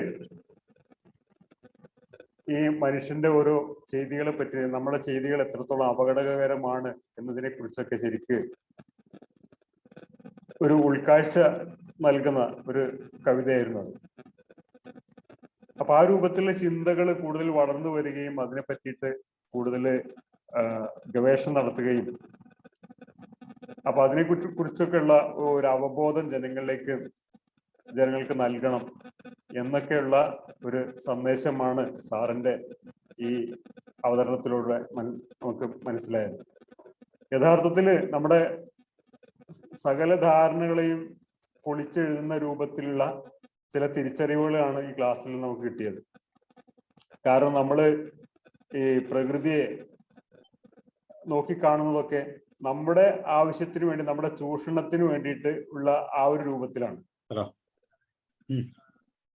അല്ലാതെ ഈ പ്രകൃതി നിലനിൽക്കണം, ഞാനടക്കമുള്ള എല്ലാ ജീവജാലങ്ങൾക്കും ഇതിൽ നിലകൊള്ളാൻ വേണ്ടി പ്രകൃതി നിലനിൽക്കണം എന്നുള്ള ആ ഒരു ചിന്താഗതിയോടുകൂടി, ഒരു സമഗ്രമായിട്ടുള്ള ഒരു വീക്ഷണത്തോടു കൂടി വളരെ ഒരു സ്പിരിച്വൽ കമ്മിറ്റ്മെന്റ് ആണ് ഈ പ്രകൃതിയോട് ആവശ്യമുള്ളത്. ഇത് യഥാർത്ഥത്തിൽ നമുക്കുണ്ടെന്നാണ് ഒരു ധാരണ നമുക്കുണ്ടായിരുന്നു, പക്ഷെ ഇല്ല എന്നുള്ളതാണ് നമുക്ക് ചിന്തിച്ചപ്പോൾ മനസ്സിലായത്. കാരണം നമ്മളൊക്കെ ഈ സാറ് പറഞ്ഞതുപോലെ ഇൻസ്ട്രുമെന്റൽ ആയിട്ടുള്ള, ഇത് നമ്മൾക്ക് നമ്മുടെ ഉപയോഗത്തിന് വേണ്ടിയിട്ട് മാത്രമുള്ള ഒരു സംഗതിയായിട്ടാണ് നമ്മൾ ഇതിനെ കാണുന്നത്. മറിച്ച് ഈ യഥാർത്ഥത്തിൽ നമുക്ക് ഈ പ്രകൃതിയെ നിലനിർത്താൻ വേണ്ടിയിട്ട് നമ്മൾ കാര്യമായിട്ടൊന്നും നമ്മുടെ കോൺട്രിബ്യൂഷൻ അങ്ങോട്ട് ചെയ്യേണ്ട ആവശ്യമില്ല. നമ്മളെ പ്രവൃത്തിയിൽ ശരിയായിട്ട് ചെയ്താൽ മതി. നേരത്തെ അമ്മയുടെയും കുഞ്ഞിന്റെയും കാര്യം പറഞ്ഞതുപോലെ ഈ അമ്മയ്ക്ക് കുഞ്ഞിനെ താങ്ങി പിടിച്ച് നേരെ നിർത്താൻ പറ്റുന്ന രൂപത്തിൽ നമ്മൾ ഒതുങ്ങി വഴങ്ങി നിന്നാൽ മതി. പക്ഷെ അത് ചെയ്യാൻ നമുക്ക് കഴിയുന്നില്ല. നമുക്ക് നമ്മളുടെ ചൂഷണ മെന്റാലിറ്റി പിന്നെ നമ്മളെ മറ്റുള്ള സംഗതികളൊക്കെ മറികടന്നിട്ട് നമ്മൾ ഓരോരുത്തരെയും സ്വാർത്ഥ താല്പര്യങ്ങള് സംരക്ഷിക്കാൻ വേണ്ടിയിട്ട് അവനവന്റെ കാര്യങ്ങള് മാത്രം, അവനവന്റെ ബെനിഫിറ്റ് മാത്രം നോക്കിയിട്ട് നമ്മൾ മുന്നോട്ട് പോയിക്കൊണ്ടിരിക്കണം. നേരത്തെ ജോർജ് സാർ ഒരു കാര്യം പറഞ്ഞത്, ഒരു അധ്യാപകന്റെ കാര്യം.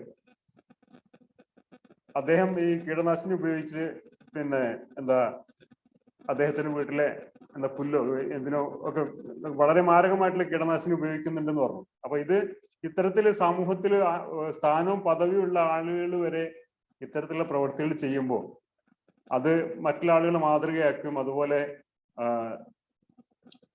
യാതൊരു പ്രതിബദ്ധതയില്ലാത്ത ഒരു സമൂഹം വളർന്നു വരികയും ചെയ്യുക എന്നുള്ളതാണ് ഇതിന്റെയൊക്കെ റിസൾട്ട് ഉണ്ടാവുന്നത്. അപ്പൊ ഈ സാഹചര്യത്തില് ഇത്തരത്തിലുള്ള ക്ലാസ്സുകൾ, ബോധവൽക്കരണ ക്ലാസ്സുകൾ വളരെയധികം അത്യാവശ്യമാണ്. ഏതായാലും ഈ ഒരു വിഷയം ഒരു തപസ്യയായി ഏറ്റെടുത്തുകൊണ്ട് മുന്നോട്ട് പോകുന്ന സാറിന് എല്ലാവിധ ഭാവുകങ്ങളും നേരെയാണ്. സാറിന്റെ സേവനം ഞങ്ങൾക്കും എല്ലാവർക്കും അതുപോലെ ഈ സമൂഹത്തിന് മൊത്തം ആവശ്യമാണ് എന്ന് ഉറക്കെ പറയാൻ ഞാൻ ആഗ്രഹിക്കുകയാണ്. ഇതിന്റെ പ്രവർത്തനങ്ങൾ വളരെയധികം ശക്തമായിട്ട് മുന്നോട്ട് കൊണ്ടുപോകേണ്ടതുണ്ട്. അതിന് സാറിന് എല്ലാവിധ ആശംസകളും നേരെയാണ്. സാറിന് അതിന് കഴിവും ആരോഗ്യവും ആയുസ്സും ഒക്കെ സർവശക്തനായ ദൈവം തമ്പുരാൻ കൊടുക്കട്ടെ എന്ന് പ്രാർത്ഥിക്കുകയാണ്.